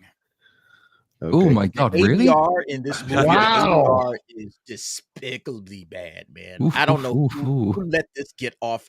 I just it's really well. The studio again. These are all studio. They make these movies and the studio interferes with them. I mean, J.C. Chandor. If you haven't seen Margin Call, it's a low budget movie about the subprime mortgage crisis. It's incredible. He made it. He directed that. He also did a movie called A Most Violent Year with Oscar Isaac about the New York. Believe it or not, it's about the garbage strike in New York City in the 80s. It's also great. Oscar Isaac and Jessica Chastain. And he's a terrific director. And then he made a movie for Netflix called Triple Frontier that was not bad about these soldiers. The fact that they get a director like him to make this film, and then the studio just who at the studio, this is the thing, who knows how to make movies at the studio? No one. In the old days, they used to be creatives.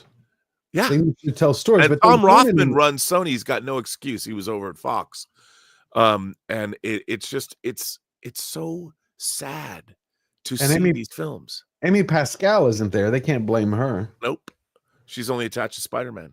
And this is the end of the Sonyverse, isn't it? So they're not doing any more after Kraven has spectacularly bombed, and it's the last we'll ever hear of it. But going back to the studio and it not being creative point, is that what was their pitch originally? We'll assemble a team of Spider-Man villains, some of whom will turn into heroes. Why? I don't know.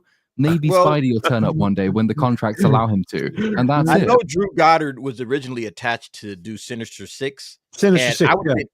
I would have been very on board with that. I think Drew Goddard is a great filmmaker. So if they had pulled that off, if Drew Goddard was attached, I think we got something. But when this thing went off the rails, it was a disaster from the very beginning. And I don't think anybody cared after the second Venom. You know, the second Venom came out and that was really bad. And it was just downhill from there. And then when we got to Morbius, that should have been a good movie. The Immortal Vampire. I just don't see the point of a Sinister Six without Spider-Man. It doesn't make any sense. Well, you need a hero to have the. Well, I think the idea was maybe. Yeah, I think the idea was that Sinister Six. It was going to be Sinister Six setting it up, and then the next movie would be Spider-Man versus the Sinister Six, and that would have been fun. You know, I wouldn't have minded that, but I don't know that they would have done, because the curious thing about it, and it was almost impossible, I think, to plan this franchise anyway, precisely because of the Riot situation, because nobody knew exactly when or even if Spider-Man could ever turn up. I remember as far back as the first Venom movie, I think the director said, oh, well, it kind of exists in the same universe, maybe. And then Venom 2 comes out and it's like, it does exist in the same universe. Spider-Man, well, he'll probably turn up at some point in the next movie. And then the next movie comes out and he's still not there because the behind the scenes conversations with the people who essentially signed the checks have not created a situation that they thought they were going into. So it's impossible to plan a movie in that situation. Yep. The tremendous indictment, I think, of mainline Marvel is that it recreates that same level of incompetence, even though they are in basically complete creative control. They have no excuse for it being as disconnected as it is. Sony at least has the excuse of not knowing which characters they can use, but Marvel proper is just, that's a whole different type and origin of incompetence, I think. They shouldn't have put out anything unless they were able to use Spider-Man. I mean, Sony owns Spider-Man, correct? And then Marvel uses it. That's right. Okay, They- so why they had didn't bought they the say rights. we're gonna? I know. Why didn't they say we're gonna use Spider-Man? Get Garfield Spider-Man, a different universe, and have then Venom and. Where should I Was start there with this? anything that said they couldn't use Spider-Man in these movies? There was nothing that said they couldn't do it. I'm not 100% sure on that. I think if they used Spider-Man, it would have had to be Tom Holland, which would mean that Kevin Feige and Marvel would have some kind of say or sway over those movies. Why not Garfield?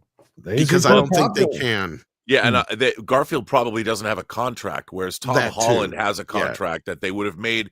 Sony would have made that contract, and then of course Marvel has some kind of say over it. I'm sure it's an Yes. incredibly difficult, It's a very convoluted, complicated situation, and I'm sure they're and- prevented from making other Spider-Man movies.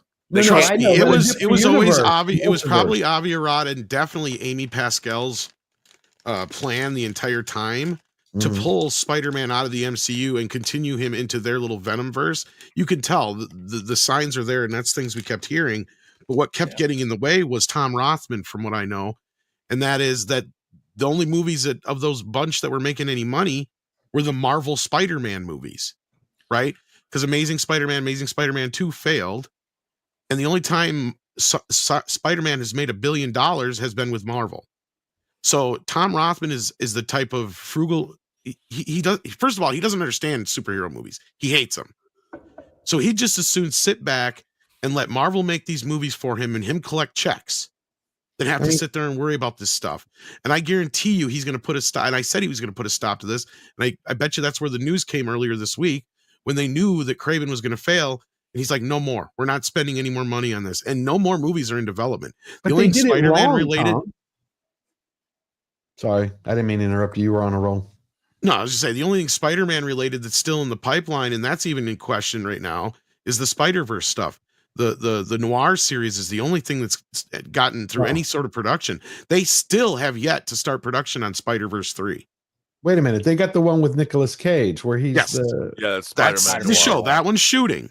But Okay, they so still why have not yet bring to in do anything Maguire? for Spider-Verse 3.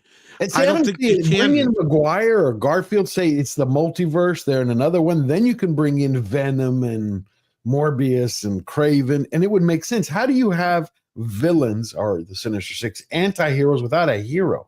Like where story wise, You probably How does need that- 6 lawyers and the contract to answer this, George, but like, you know what I mean? Like it is. I know, It's like as a story, as writing a story, you need a hero. I mean, But if they're not going to do any more Spider-Man stuff, then are they just going to let the IP go? it's like does that go back to no, Marvel? then? Spider-Man is still, Spider-Man Spider-Man 4 is going to start shooting soon. And I think that's another part of this too. I wouldn't be surprised if some of this is them trying to get Amy Pascal and Avi Arad out of the situation.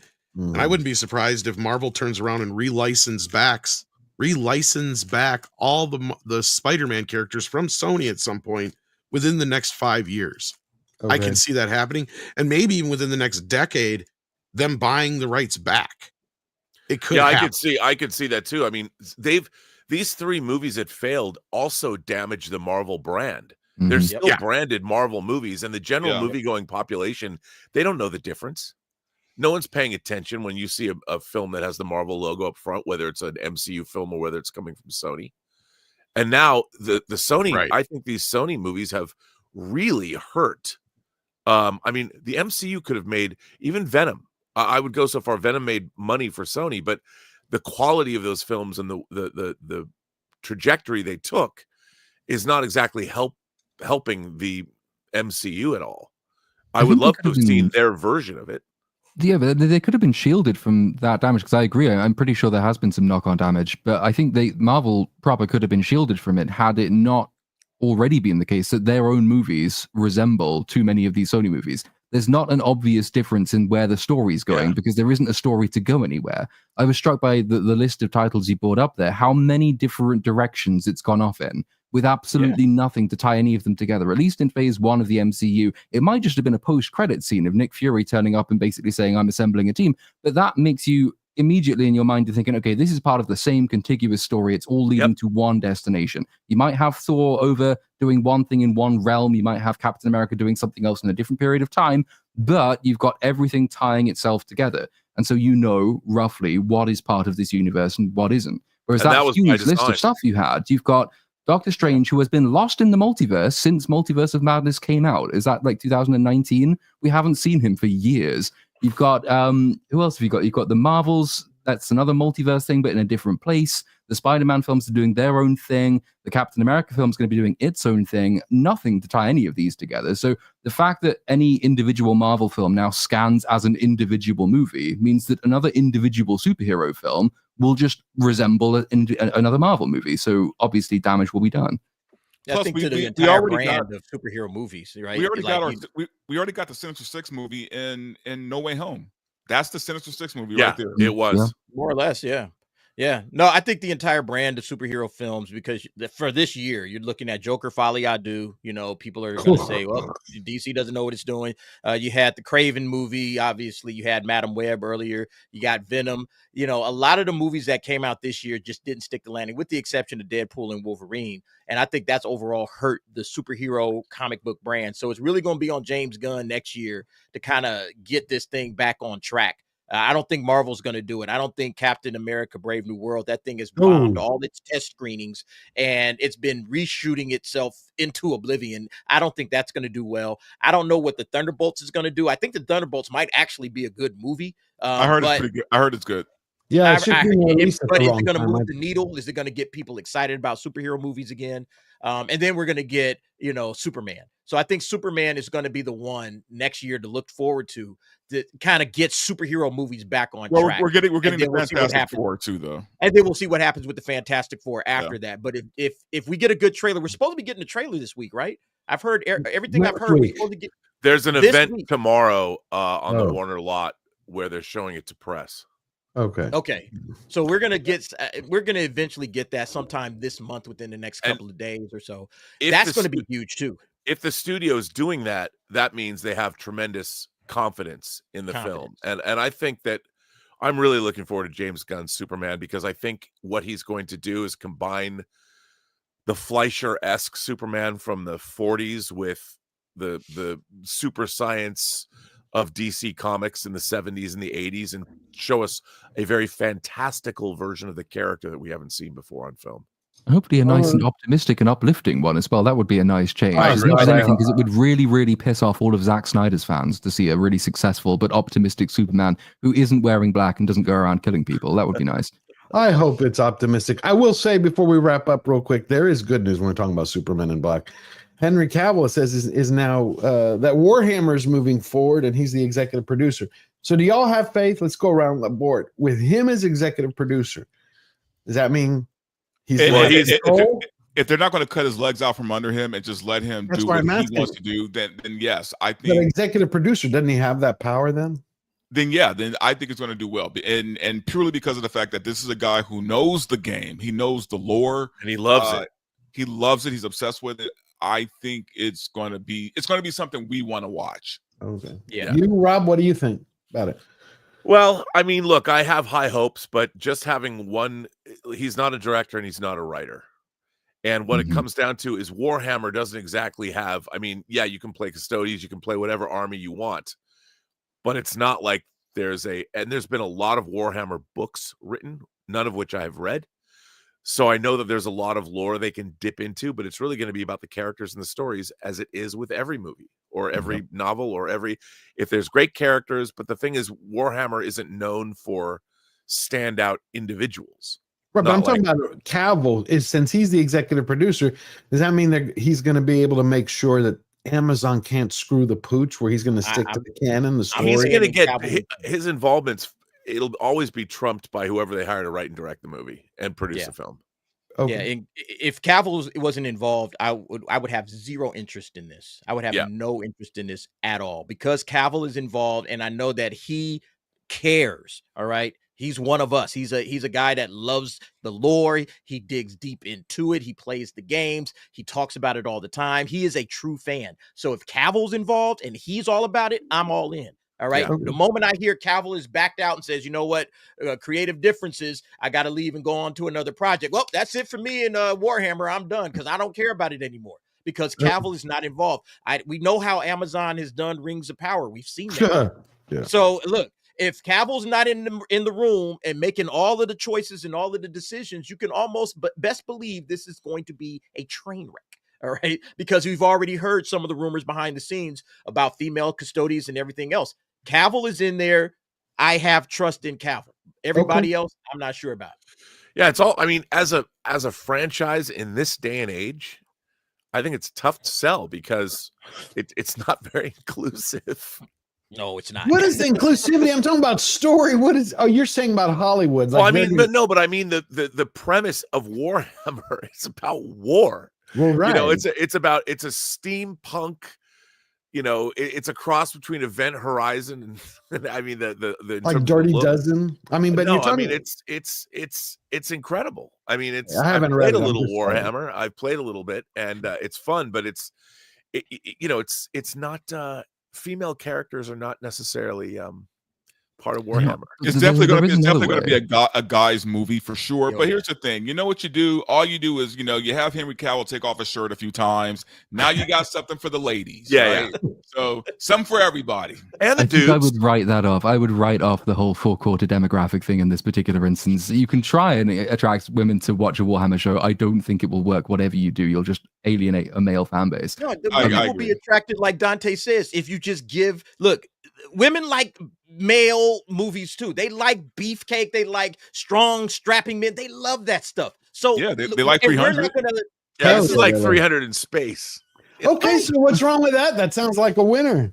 But what they want to have their female custodies. Okay, we got to have representation and inclusivity and all of that nonsense. So, women were very, very much into social politics. Game of Thrones did incredibly well across demographics because though it had dragons and it was set in fantasy and there was the occasional sword fight, most of it is quite attractive men going around having long conversations with each other, and it's social politics and it's sexual politics.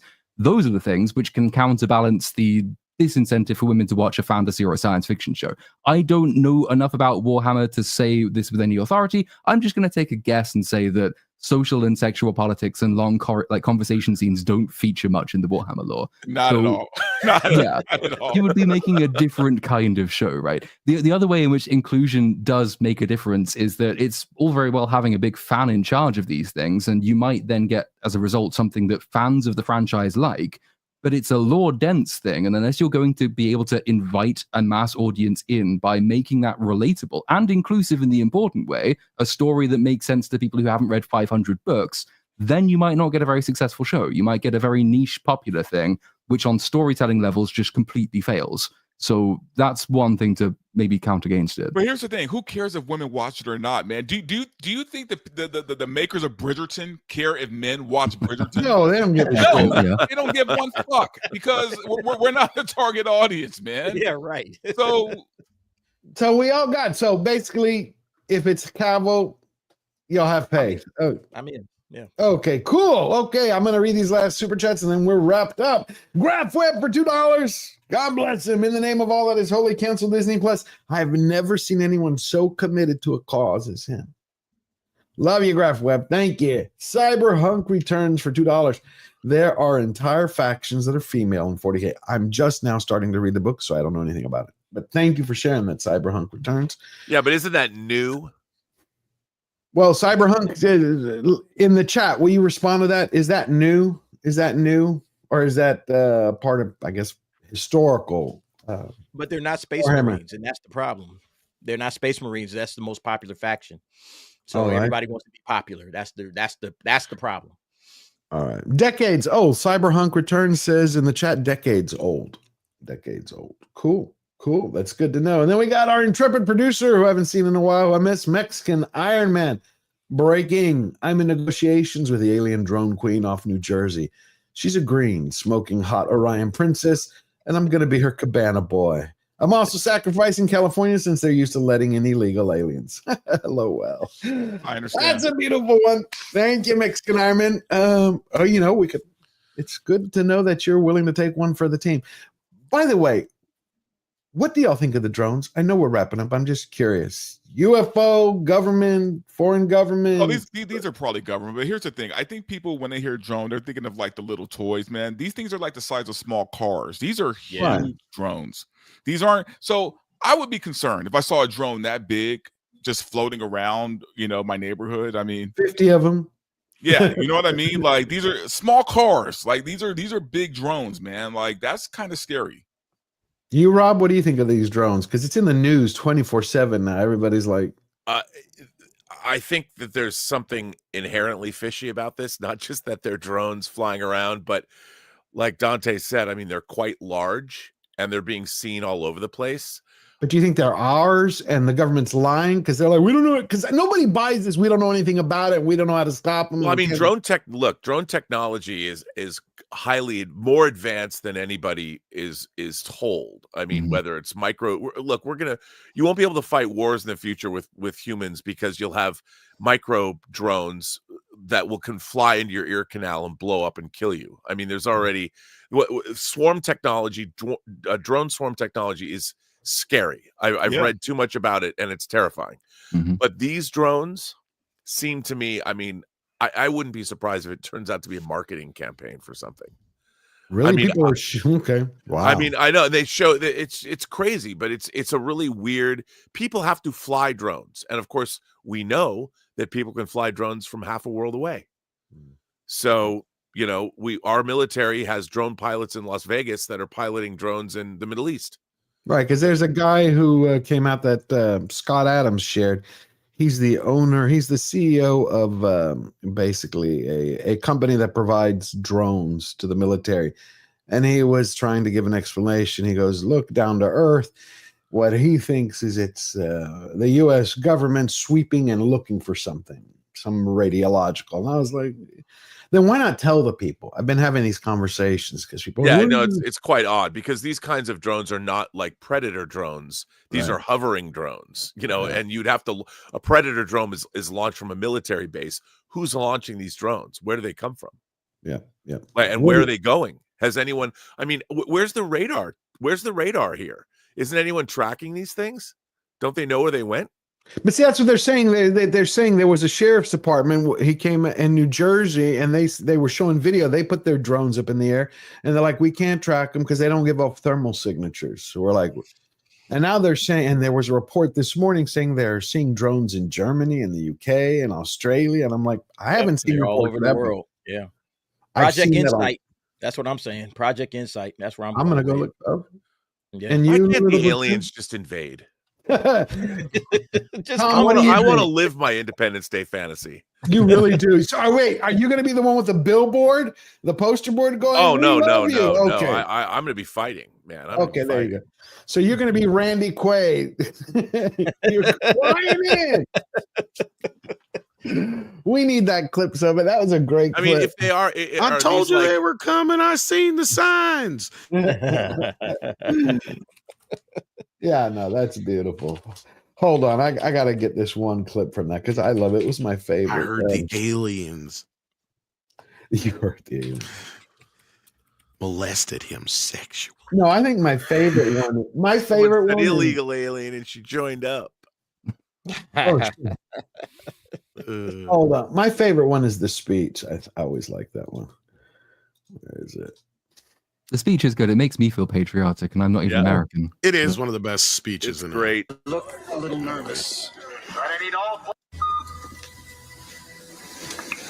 Good morning. In less than an hour, aircraft from here will join others from around the world. And you will be launching the largest aerial battle in the history of mankind. Mankind. That word should have new meaning for all of us today. We can't be consumed by our petty differences anymore. We will be united in our common interest. Has he done any work lately? Who, Randy? Bill Pullman? Pullman. I haven't seen Pullman, Pullman in years. here and there. Yeah.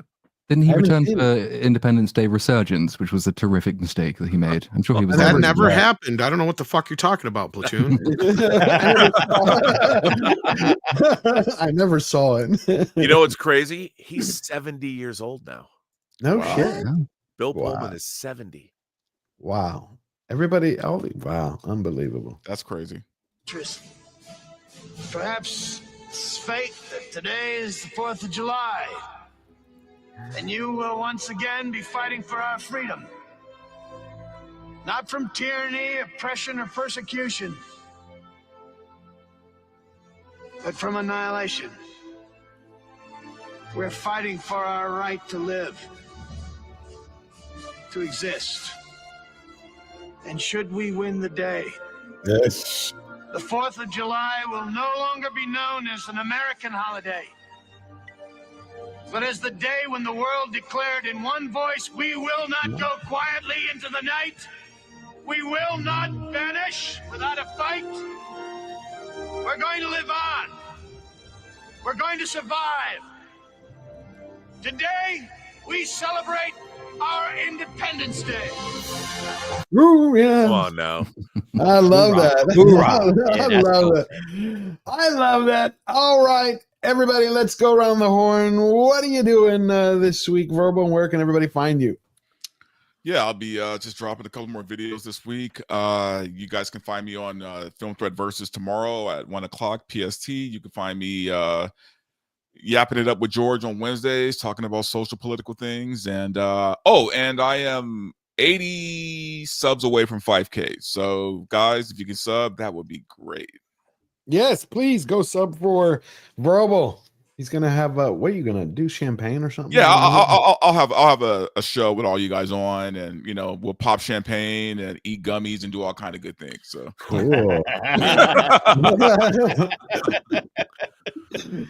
All right, Robert. Well, the big thing that I've got going on is the audio drama that I've been directing and producing and editing and working on is dropping. The first 3 episodes are dropping next week, based on Road to Perdition writer Max Allan Collins' first novel in his 19-novel Nathan Heller series.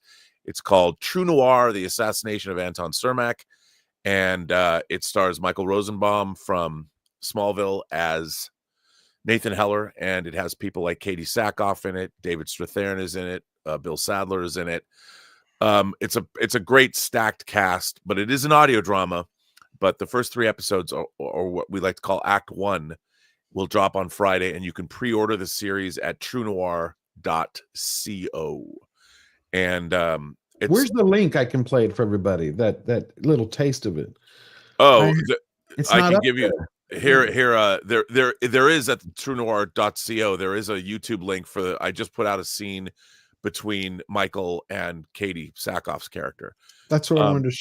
Yeah, Where it, is it? it should be at truenoir.co. It's on that page. I can send it to you. Yeah, please.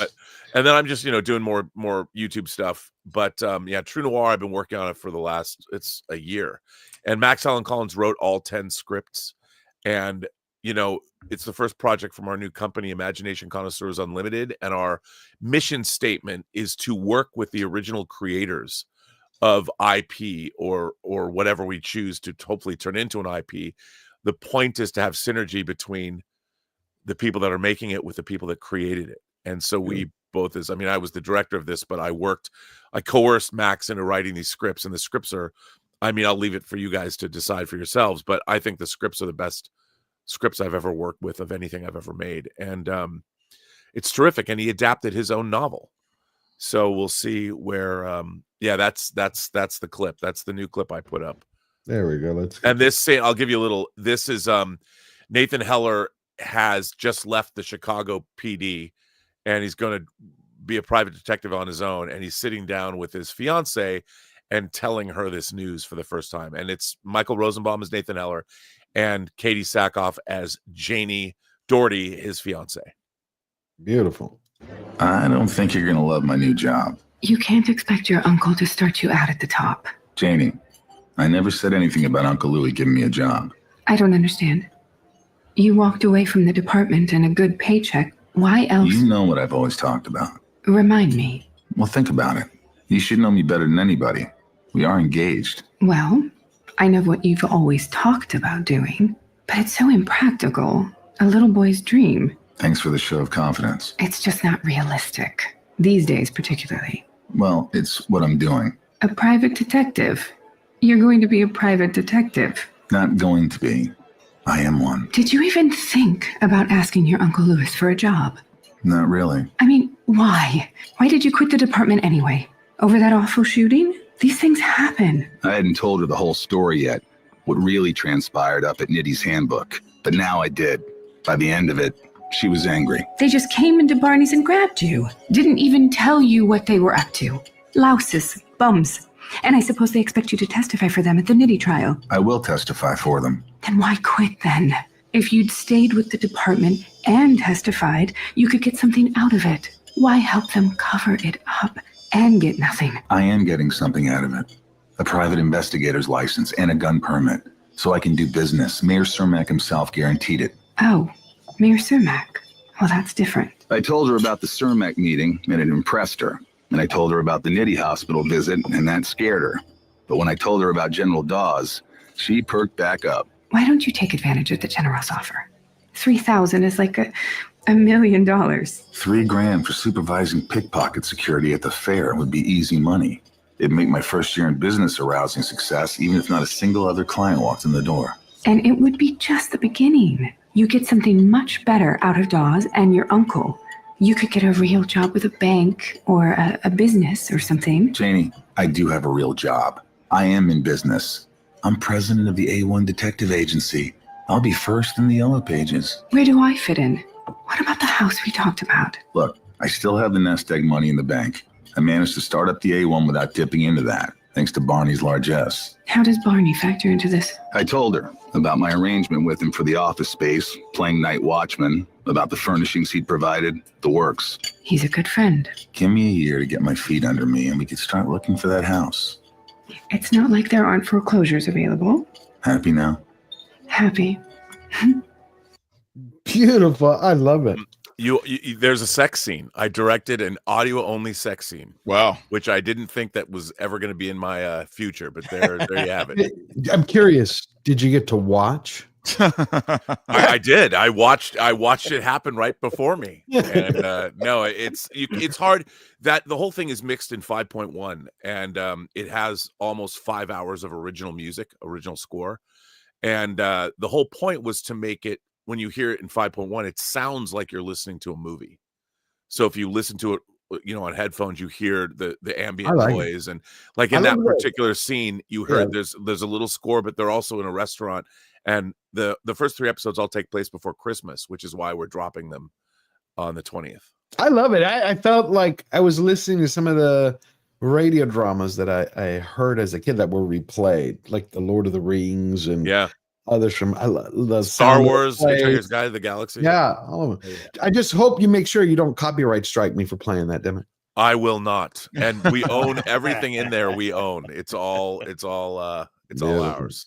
Wonderful. Everybody go support True Noir. I'm going to put out my review of it hopefully this week. All right, Derek Anderson, DA, what are you doing this week? Yeah, I'll be having a review of my own on the True Noir. Rob was generous enough to send me those first 3 well, thank you. Episodes. So I'm going to have that up probably, if not Monday, definitely by Tuesday. And then I'll be doing the DA's office tonight at 8 p.m. Pacific Standard Time. So join in if you guys want to hear me and Uncle T and Cyfax and the gang, talk about, the goings on in entertainment this past week. And then, of course, Nightcap's coming up as well. Also be doing Film Threat versus tomorrow. So looking forward to talking it with those guys. So, yeah, that's me for this week. It's going to be a lot of fun. Beautiful. Tom? What do you got over at Midnight's Edge, Midnight's Edge After Dark, Midnight's Edge Espanol, Midnight's Edge Revolution, Midnight's Edge Greek? Oh, Revolution. I like the sound of that. Well, we got the normal morning show every Monday, Wednesday, and Friday at 11 a.m. Central, noon Eastern. You can find me at Midnight's Edge After Dark as well, doing fun stuff over there. We have the retrospective and channel and whatnot. Like you said, but you pretty much plugged everything already for me. So yeah, thank you, George, and thank you for having me. Sorry, I've been quiet. I have not been feeling the best lately, but I appreciate you having me. No, that's fine. I think I caught a bug or something. I don't know. Everybody's catching something this last Yeah, week. that or my meds or something. Little Platoon. Oh, I missed you. I'm so glad you were here. Please tell everybody what you're up to, where they can find you. Thank you for having me. Always happy to be here. And yeah, you always have the best panel. So anytime. Yes, always great fun. What am I even doing? What have I done? Gladiator 2 review belatedly, finally out of copyright hell. That's up already. Now I'm going to go away and try and find a version of Kraven to watch because I don't want to have to pay for it. So we'll see how that goes. In theory, a review of that and War of the Rohirrim should hopefully drop this week, hopefully. But we will see how that goes. Cool. Make sure to pour a stiff drink before you watch Kraven. I plan on doing it and enjoying it more so because it sounds, if it's anything like Madam Web, I'll have a great time. Oh, I loved it, man. Madam Web would have been great if they would have shown, instead of 7 seconds of Sydney Sweeney in a suit. I think it's the first Spider-Man movie, non-Spider-Man movie that had Spider-Man, but he was a fetus in his mother's belly, and they were kept before. I mean, I was like, I think there was one billboard was like, it said something about Spider-Man movie or in the Spider-Verse. I got to find it. It was too funny because I'm like, yeah, he's a fetus. There you go. Look, the best thing I can say about Kraven is that it's like if Tommy Wiseau directed a superhero movie. Ouch. Okay. Damn. That is Kraven. That sounds like the director didn't have a I am birth Kraven. certificate. I hunt by hunting. Oh my God. Well, come on. Okay, one quick question. How was Russell Crowe? Because he's the best. Awful.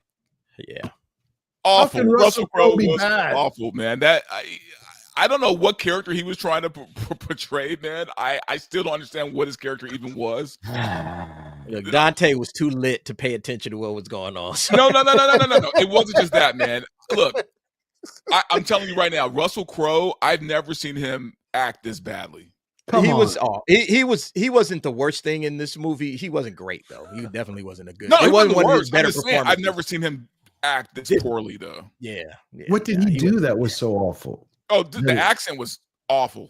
He sucks with accents. His Russian accent was so His bad. Greek accent was bad in the Thor Love and Plump or whatever the hell it was because he sounded like a Frenchman. I'm like, that doesn't sound Greek. He's like, I am Zeus. I'm like, we don't speak like that in Greek. Honestly, he phoned it in, man. Russell Crowe, he did phone it in. Yes, he paid his mortgage for the next couple of months with his paycheck. Is his Russian accent better or worse than Ray Winston's in Black Widow? Because that's sort of the low bar for Russian accents as far as I'm concerned. I gotta go back and listen to Ray again. Yeah, it wasn't good. Yeah, it definitely wasn't good. Damn. All right, we're gonna play what I always also play really quick. Count the villains in this movie. There are. It's like they do every Spider-Man villain that wasn't in a movie before into this movie. You got wait a minute. I thought you had Rhino. You had Rhino, you had the Chameleon, and you had the Foreigner. And then of The course Foreigner's Russell Crowe, in there. Yeah, and then Russell Crowe is in this thing too. Yeah.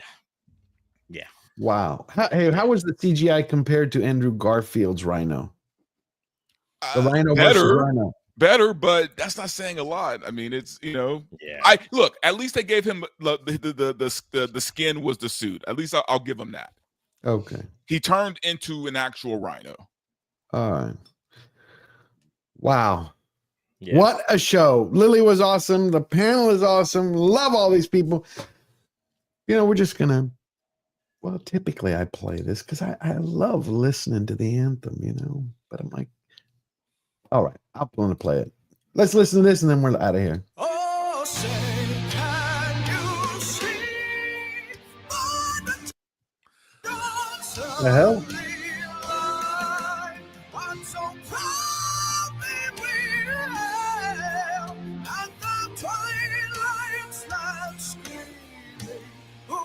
Stripes and bright stars through the perilous fight on the infantry watch was so gallantly streaming, and the rockets regular, the bombs bursting in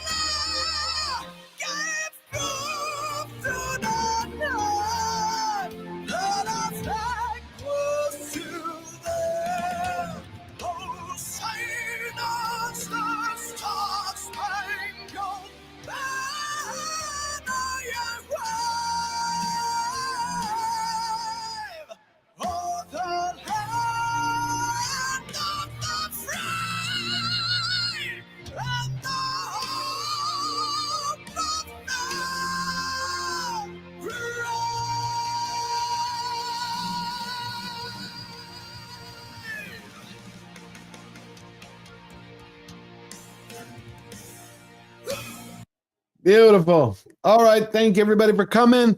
Chat, please go thank Lord Thoth and Olaf, incredible mods, Fletcher Williams in the back producing. I love you all. Have a blessed week. And remember, we never bow down. We never bend the knee. Always forward.